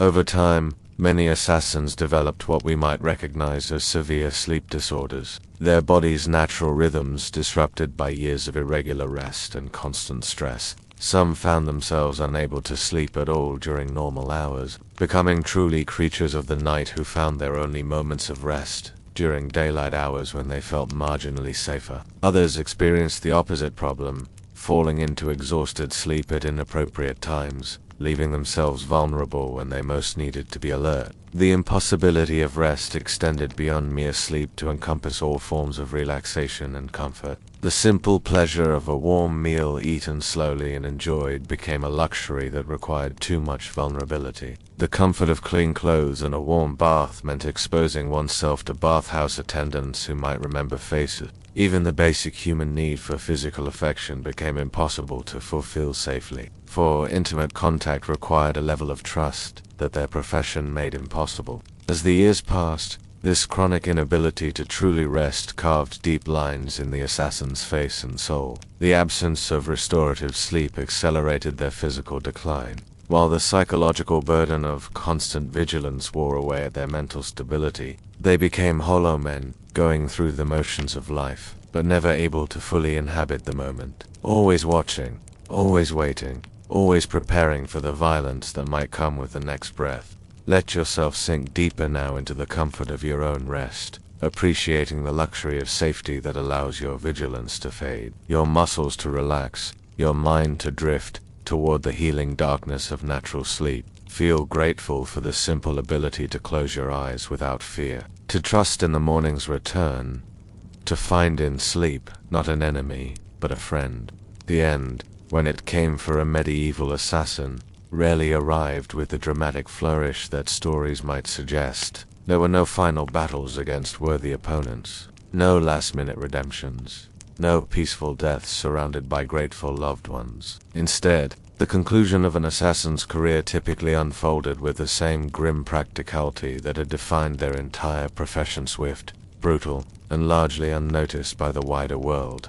Picture, if you will, the various paths that led away from the shadow life, each one carved by the inexorable forces that no amount of skill or cunning could ultimately defeat. Time itself was perhaps the assassin's greatest enemy, for while their profession demanded peak physical and mental condition, the human body and spirit could only endure so much before beginning their inevitable decline. The most common ending was betrayal, that final twist of the knife delivered not by an enemy but by an employer, who had decided that a living assassin represented too great a risk. Imagine the scene: a successful mission completed, the target eliminated with a precision and discretion that had made the assassin valuable. But instead of payment and dismissal, there waited another blade in the darkness, wielded by someone paid to solve the problem of the assassin's continued existence. These betrayals followed predictable patterns, for employers had learned over generations that the same skills that made an assassin effective also made them dangerous to keep alive. The assassin who knew too much about his employer's business, who had seen too much of the inner workings of power, who possessed the skills to become a threat rather than a tool. Such a person represented a liability that prudent employers eliminated as routinely as they might discard a broken weapon. The methods of these final betrayals were often cruelly appropriate to the assassin's own expertise. Poison slipped into a celebratory drink, a blade thrust between the ribs during what appeared to be a friendly embrace, an arrow from the darkness as the assassin made his way to collect payment. The tools of their trade turned against them with bitter irony. The assassin's own paranoia, honed by years of survival, might delay but could rarely prevent these calculated endings. Some met their end through the simple mathematics of probability. No matter how skilled, how careful, how paranoid an assassin might be, each mission carried with it some chance of failure, some possibility of discovery or death. Over the course of a career, these small percentages accumulated like drops of water filling a vessel. Eventually, the law of averages claimed its duerguard who happened to glance in the right direction, a floorboard that creaked at the wrong moment, a door that was barred when it should have been open. Capture, when it came, usually meant torture followed by execution, but the path to that end could be surprisingly complex. Medieval justice, such as it was, had little experience dealing with professional killers who operated outside the normal social structures. An assassin who served no lord, claimed no allegiance, and left no clear trail of evidence presented a unique challenge to authorities more accustomed to dealing with common criminals or military enemies. The torture that preceded execution served multiple purposes beyond simple punishment. Authorities sought to extract information about employers, other targets, and the broader networks that employed such killers. The assassin's professional knowledge became, in these final hours, both his greatest vulnerability and his last bargaining chip. Some chose to endure the torture in silence, taking their secrets to the grave. Others, worn down by pain and the certainty of death, revealed what they knew in hopes of earning a quicker end to their suffering. But perhaps the most tragic endings were those that came not from external enemies, but from the internal collapse that years of shadow work inevitably produced. The human mind, no matter how strong, could only bear so much guilt, paranoia, and isolation before beginning to fracture. Some assassins simply disappeared, walking away from their profession and vanishing into the anonymous masses of medieval society, their minds finally refusing to bear the weight of what they had become. These voluntary disappearances were perhaps the closest thing to a happy ending that the profession offered, yet even they carried their own forms of tragedy. The skills that had defined the assassin's existence, the ability to move unseen, to read situations and people, to strike without warning, became liabilities in normal life. Former assassins who attempted to integrate into regular society often found themselves unable to form genuine relationships, unable to trust, unable to find peace in the ordinary rhythms of daily life. Some turned to drink or other forms of escape, seeking in oblivion what they could not find in consciousness. Medieval taverns and alehouses knew the type: silent men who drank alone in corners, who flinched at sudden movements, who carried themselves with a peculiar awareness of those who had lived too long with violence. These men rarely lived long, their bodies already worn down by their former profession, their spirits unable to find purchase in a world that seemed alien after years in the shadows. Religion offered another path away from the shadow life, and medieval monasteries occasionally welcomed former killers seeking redemption through service to God. Yet even here, the transition was rarely smooth. The peace and contemplation that drew these men to religious life was often shattered by the nightmares and memories that followed them. Many struggled with the contradiction between the lives they had lived and the salvation they sought, finding that divine forgiveness was easier to seek than self-forgiveness was to achieve.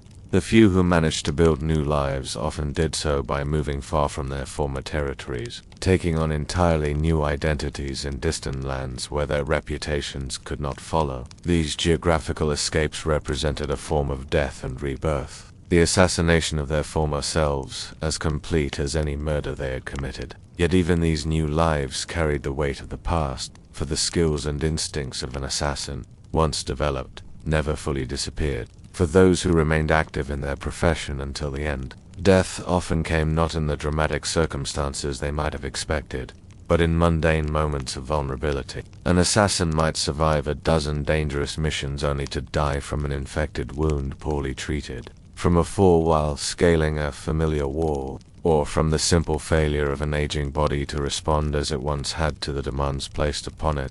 The disposal of an assassin's body reflected the same secrecy that had surrounded their life. There were no elaborate funerals, no mourners to gather around the grave, no monuments to mark their passing. The bodies were typically buried in unmarked graves, burned, or simply left where they fell for others to dispose of as they saw fit. The anonymity that had been essential to their profession extended even beyond death, erasing them as completely from the historical record as they had tried to erase themselves from daily notice while alive. Their possessions, when any were found, told the story of lives lived in permanent transit. A few weapons, carefully maintained but showing the wear of constant use. Changes of clothing chosen for practicality rather than comfort or style. Small amounts of money, never enough to suggest wealth, but sufficient for immediate needs. Perhaps a few personal atoms, a letter never sent, a small religious token, a piece of jewelry that might have connected them to a life they had once known or hoped to know.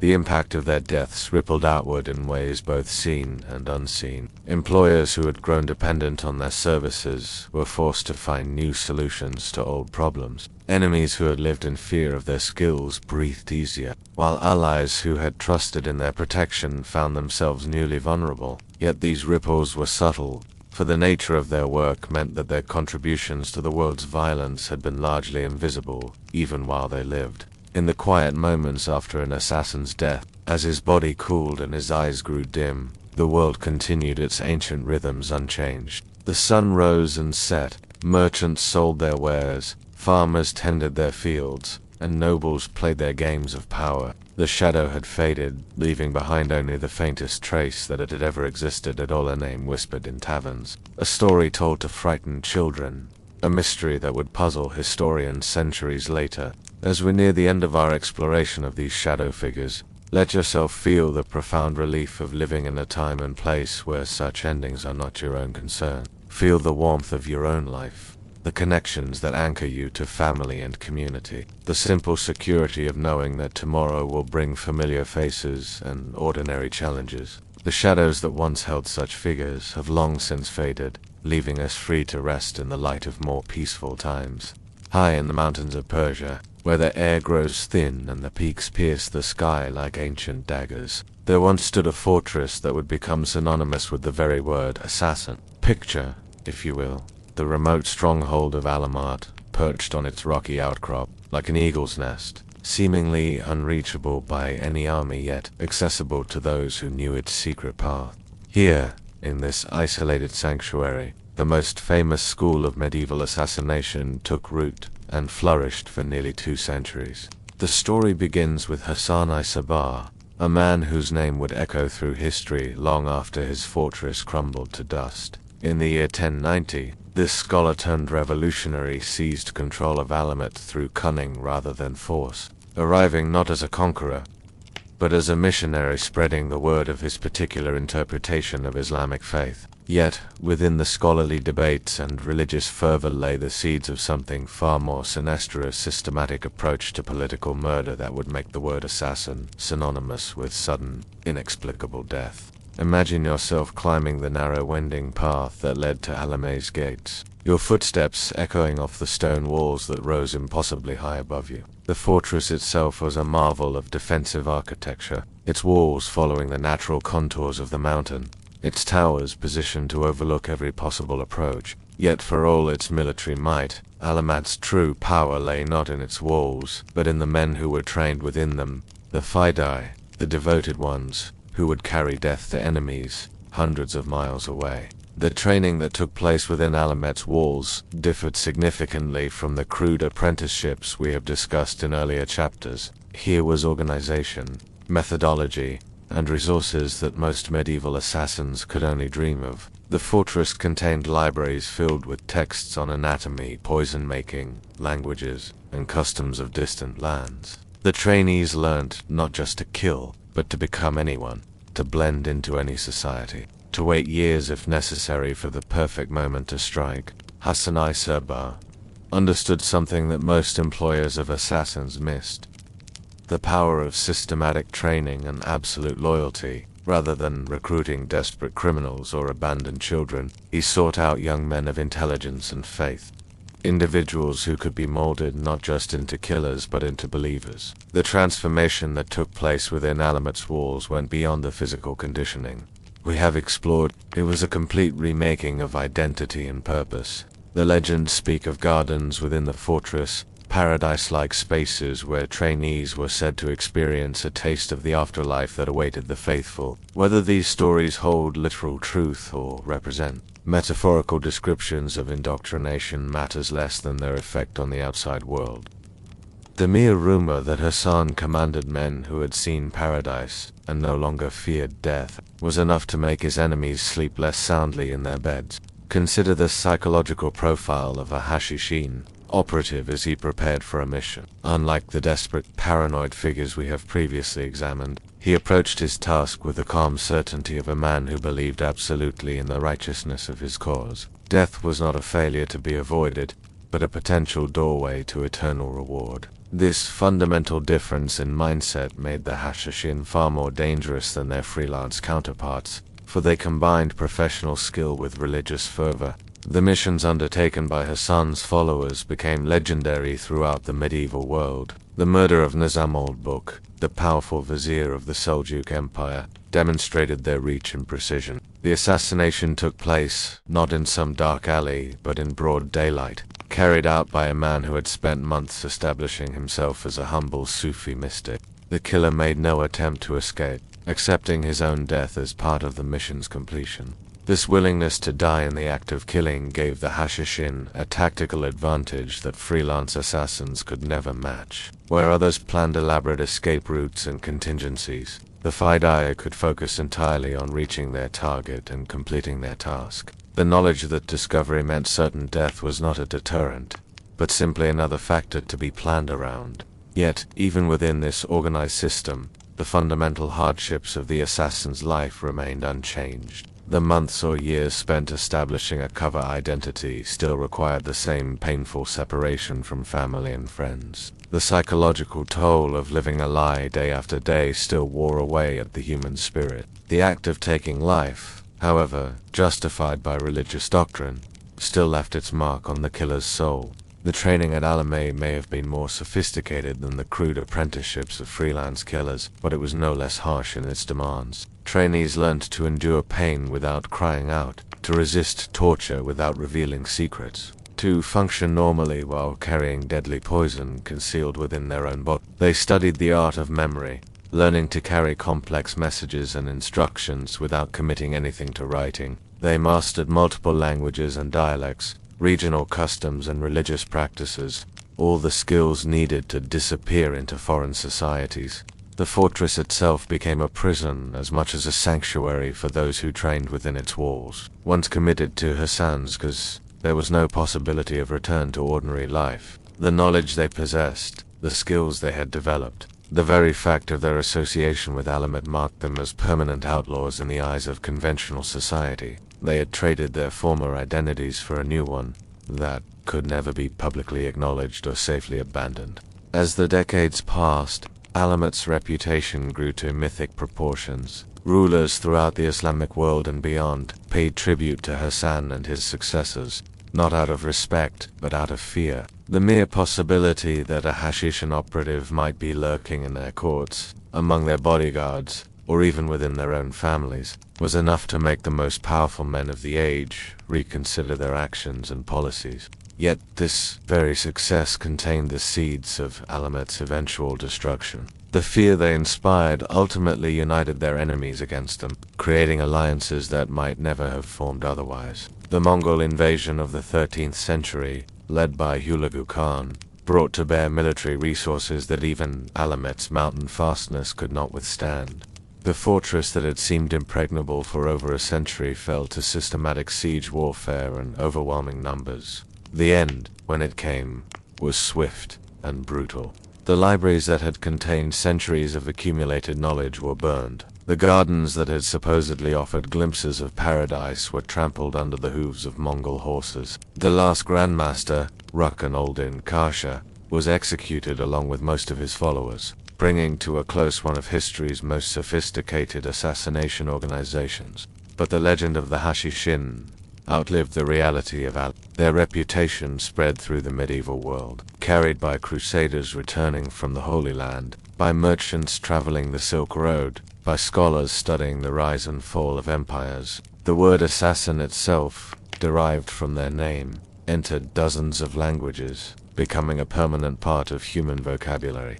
The techniques developed at Alame, the systematic training, the use of religious motivation, the employment of sleeper agents who might wait years to act would be studied and adapted by intelligence organizations for centuries to come. In this sense, the Hashishin achieved a form of immortality, their methods living on long after their mountain fortress had crumbled to ruins.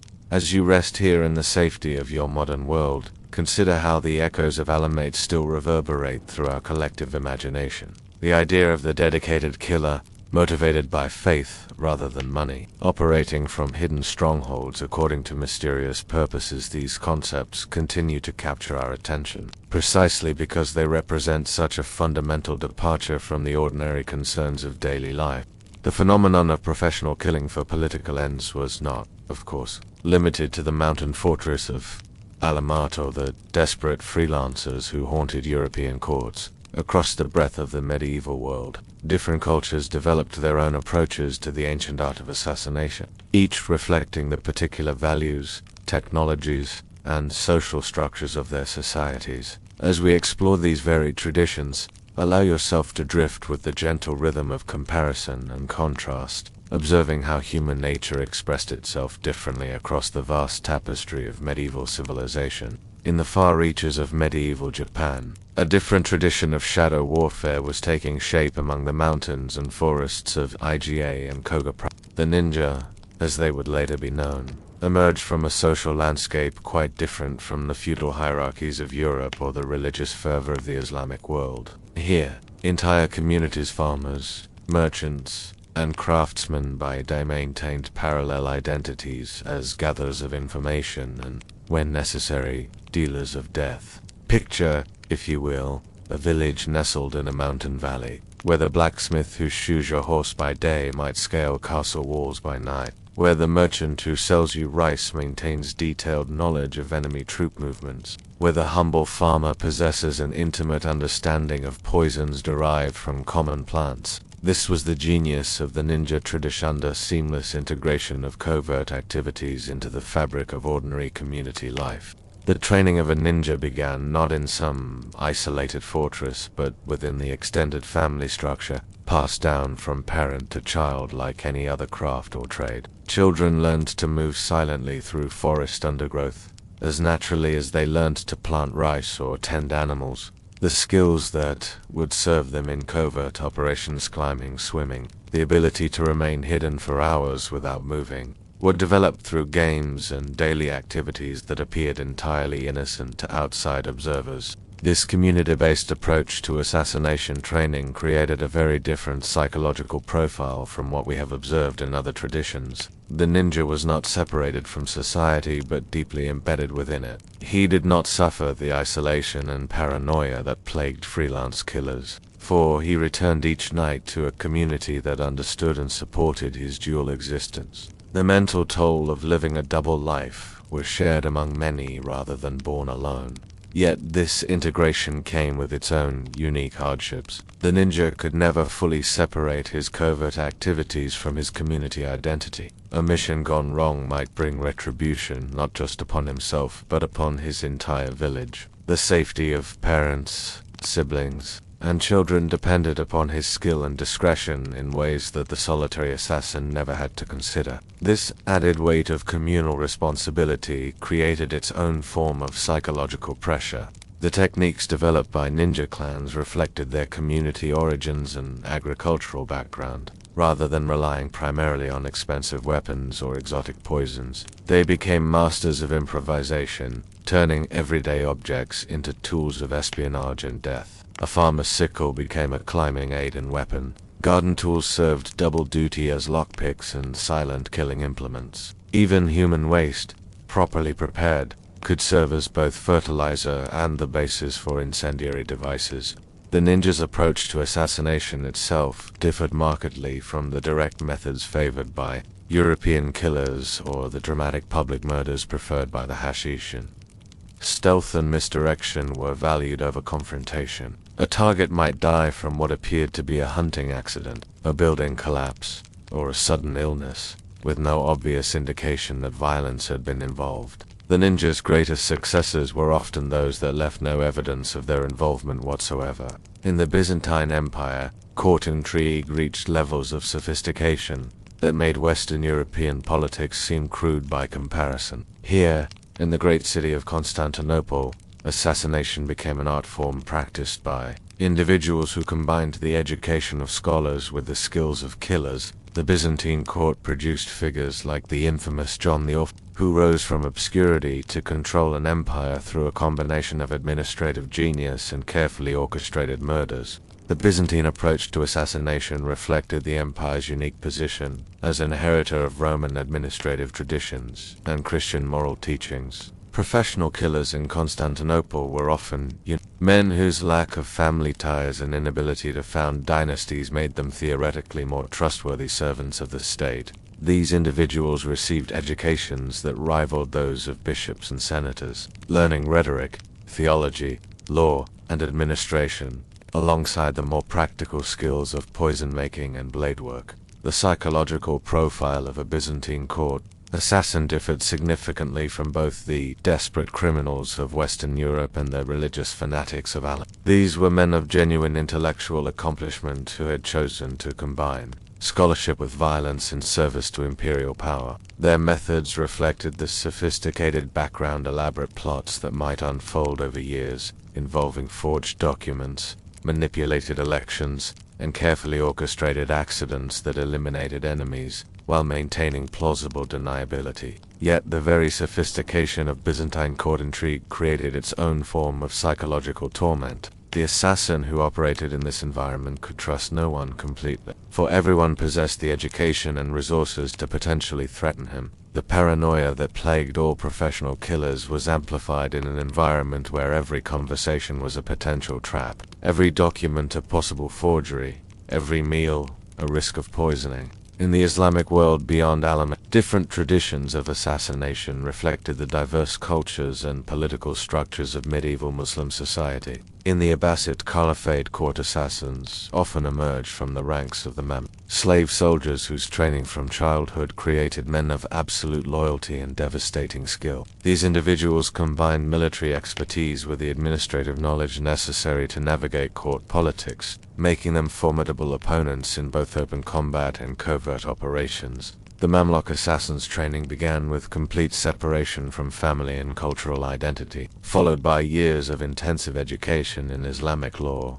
Arabic literature, military tactics, and practical skills. This systematic obliteration and reconstruction of identity created individuals who possessed no loyalty except to their masters and no identity except as instruments of power. The psychological cost of this transformation was enormous, producing men who were highly effective but emotionally hollow. In medieval India, the tradition of the Thugi represented perhaps the most ritualized approach to assassination found anywhere in the medieval world. These hereditary bands of killers combined highway robbery with religious devotion, believing that their murders served the goddess Kali while providing material benefits for their families. The Thugi operated according to elaborate codes of conduct that governed everything from the selection of victims to the methods of killing to the distribution of stolen goods. The psychological framework of the Thugi assassin was unique in its combination of familial tradition, religious justification, and economic necessity. Unlike the isolated professionals we have examined elsewhere, the Thugi killer was supported by an extensive network of family members and religious associates who validated his actions and shared in their benefits. This social support system provided psychological comfort, but also created obligations and expectations that bound the individual to his deadly profession with chains stronger than any legal contract. Each of these traditions, Japanese ninja, Byzantine court intrigue, Mamluk, military precision, Indian Thugi ritual, developed its own solutions to the fundamental challenges of the assassin's profession. Each found ways to address the psychological isolation, the technical difficulties, and the social stigma that attended professional killing. Yet none could entirely escape the basic human cost of a life devoted to taking other lives. The diversity of these approaches reveals something profound about human nature and social organization. In every medieval society, regardless of religion, culture, or political structure, there emerged individuals willing to kill for money, power, or ideological conviction. The specific methods they employed, the training they received, and the social structures that supported them varied enormously, but the underlying reality remained constant. Some humans have always been willing to end other human lives in exchange for something they valued more than their victim's existence. As you contemplate these varied traditions from the comfort and safety of your modern life, consider how each represents a different solution to the same fundamental challenge: how to create effective while managing the psychological and social costs of doing so. Some emphasized individual skill and isolation, others community support and shared responsibility. Some relied on religious fervor, others on economic necessity or political loyalty. Yet all struggled with the basic contradiction of trying to make taking human life into a sustainable profession. The weapons and techniques may have varied, but the human cost remained remarkably consistent across cultures and centuries. Whether trained in mountain fortresses or village communities, whether motivated by religious faith or economic desperation, whether operating in sophisticated courts or along dusty highways, medieval assassins faced the same fundamental challenges to their humanity that we have explored throughout our journey together.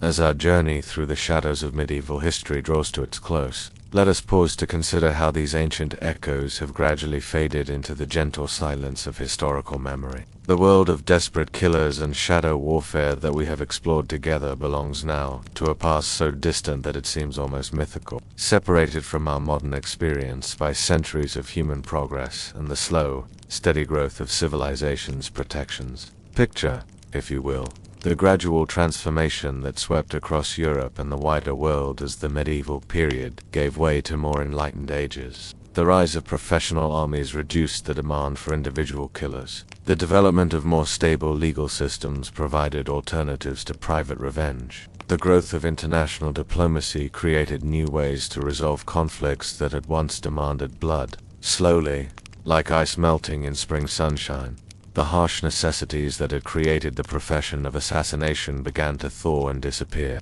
The great fortress of Alamat, once the terror of the Islamic world, became first a ruin, then a curiosity. Finally, little more than a heap of stones that puzzled archaeologists. The ninja clans of Japan, faced with the unification of their country under the Tokugawa shogun, transformed themselves into merchants, farmers, and bureaucrats, their deadly skills becoming historical footnotes and entertaining legends. The Byzantine Empire, with its sophisticated court intrigues, gave way to the Ottoman system, which had its own methods of dealing with political problems, but less reliance on individual assassins. Imagine yourself walking through a modern city, surrounded by the comfortable bustle of ordinary life, and trying to explain to the people around you the world we have explored together. The banker hurrying to his office, the teacher leading her class of children, the doctor making her hospital rounds. How could any of them truly comprehend a world where professional killers lurked in every shadow, where trust was a luxury that could prove fatal, where the simple act of falling asleep required elaborate precautions against sudden death? The weapons that once defined the assassin's trade have become museum pieces, their deadly purpose transformed into historical curiosity. The crude iron blades that once carried poison between men's ribs now rest behind glass, labeled and catalogued, their power to terrify reduced to academic interest. The poisons that once meant sudden, agonizing death have been superseded by modern chemistry, their secrets preserved, not for murder, but for historical understanding of medieval science. Consider the libraries and archives where the records of these ancient killers now rest, if they survive at all. Dusty manuscripts describe techniques that no living person practices, record names that no one remembers, detail conflicts whose causes have been forgotten by all but the most dedicated historians. The urgent secrecy that once surrounded every aspect of the assassin's profession has given way to scholarly debate about translation difficulties and the reliability of medieval sources. The social conditions that once made assassination a viable profession have been transformed beyond recognition. The crushing poverty that drove desperate individuals to accept deadly contracts has been, if not eliminated, by social safety nets that medieval people could never have imagined. The arbitrary justice of feudal lords has been replaced by legal systems that, however imperfect, provide alternatives to private revenge. The isolation and vulnerability that once made individuals easy targets for skilled killers have been reduced by communication technologies and law enforcement systems that span the globe. Modern medicine has eliminated many of the conditions that made medieval assassination possible. The poisons that once killed reliably and mysteriously now leave traces that forensic science can detect and identify. The infections that once turned minor wounds into fatal complications can be prevented or cured with simple treatments. The diseases that medieval assassins might exploit or fake as causes of death have been conquered by vaccines and antibiotics that would seem like magic to people of that earlier age. The transformation has been so complete that when we encounter assassination in our modern world, it shocks us precisely because it seems so foreign to our ordinary experience. The security measures that surround important public figures, the investigation techniques that can trace the most carefully planned murders, the international cooperation that pursues killers across borders, all of these represent the accumulated wisdom of centuries of human experience with violence and the gradual development of more civilized alternatives. Yet perhaps the most profound change has been in the realm of human consciousness itself. The medieval mind, shaped by constant exposure to violence, sudden death, and arbitrary cruelty, accepted the reality of professional killing as simply another aspect of a harsh world. We, blessed with lives of unprecedented safety and security, find such acceptance almost incomprehensible. Our capacity for shock at violence, our expectation that human life should be protected and valued, Our assumption that conflicts can be resolved through negotiation rather than murder these represent genuine advances in human civilization.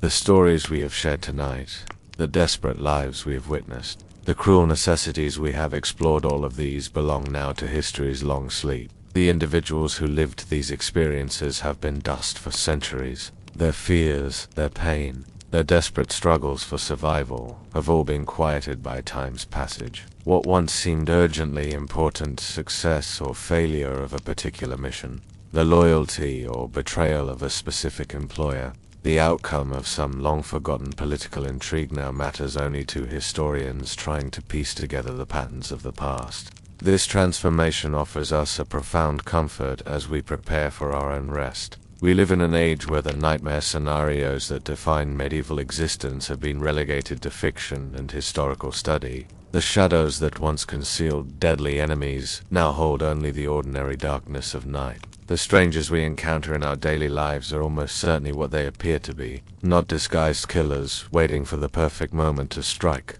The beds in which we sleep are safe refuges, not defensive positions, that must be carefully chosen and vigilantly guarded. The food we eat comes from known sources, prepared by regulated processes, free from the risk of deliberate poisoning. The people we trust with our lives, doctors, pilots, food service workers, public officials, operate within systems of oversight and accountability that make betrayal both unlikely and quickly detected. Even our entertainments reflect this transformation.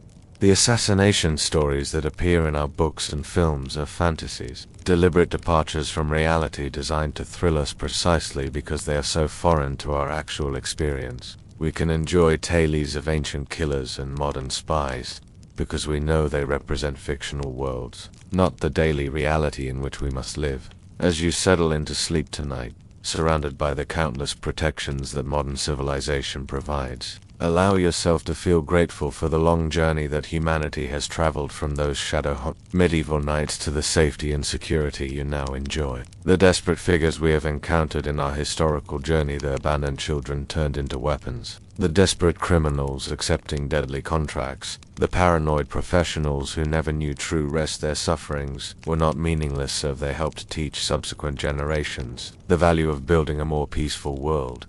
The institutions that protect you as you sleep, law enforcement agencies, medical systems, social safety nets, international treaties, all represent lessons learned from centuries of human experience with violence and its alternatives. The peace that allows you to close your eyes without fear is built upon the accumulated wisdom of countless generations who gradually discovered better ways to organize human society. Let your breathing slow and deepen now, secure in the knowledge that the shadows we have explored together hold no power over your present reality. The medieval world of desperate killers and sudden death has given way to an age of unprecedented safety and security. The harsh necessities that once drove human beings to such extremes have been softened by progress in law, medicine, education, and social organization. The long sleep of history has claimed those ancient fears and dangers, transforming them from lived reality into historical curiosity. As you join that same gentle sleep, you do so in a world that those medieval figures could never have imagined, a world where human life is valued and protected, where conflicts are resolved through words rather than weapons, where the ordinary person can rest peacefully without fear of sudden violence. And so our journey ends where it began, in the quiet safety of your own rest. The shadows of medieval history have shared their secrets with us, but they cannot follow you into the peaceful dreams that await. Sleep well, knowing that you live in an age when such shadows have lost their power to harm, when the darkness holds only the promise of restorative rest, when tomorrow's dawn will bring, not danger, but simply another day in a world that has learned, slowly and painfully, how to be more gentle with its children. Rest now in the comfort of centuries of progress, in the safety that countless generations work to build, in the peace that transforms night from a time of terror into a sanctuary of healing sleep.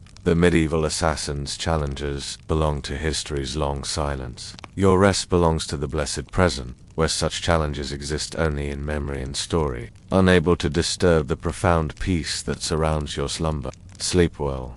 Sleep safely. Sleep in the knowledge that the shadows of the past cannot reach you here, in this place of comfort. in this time of peace, in this moment of perfect, untroubled rest.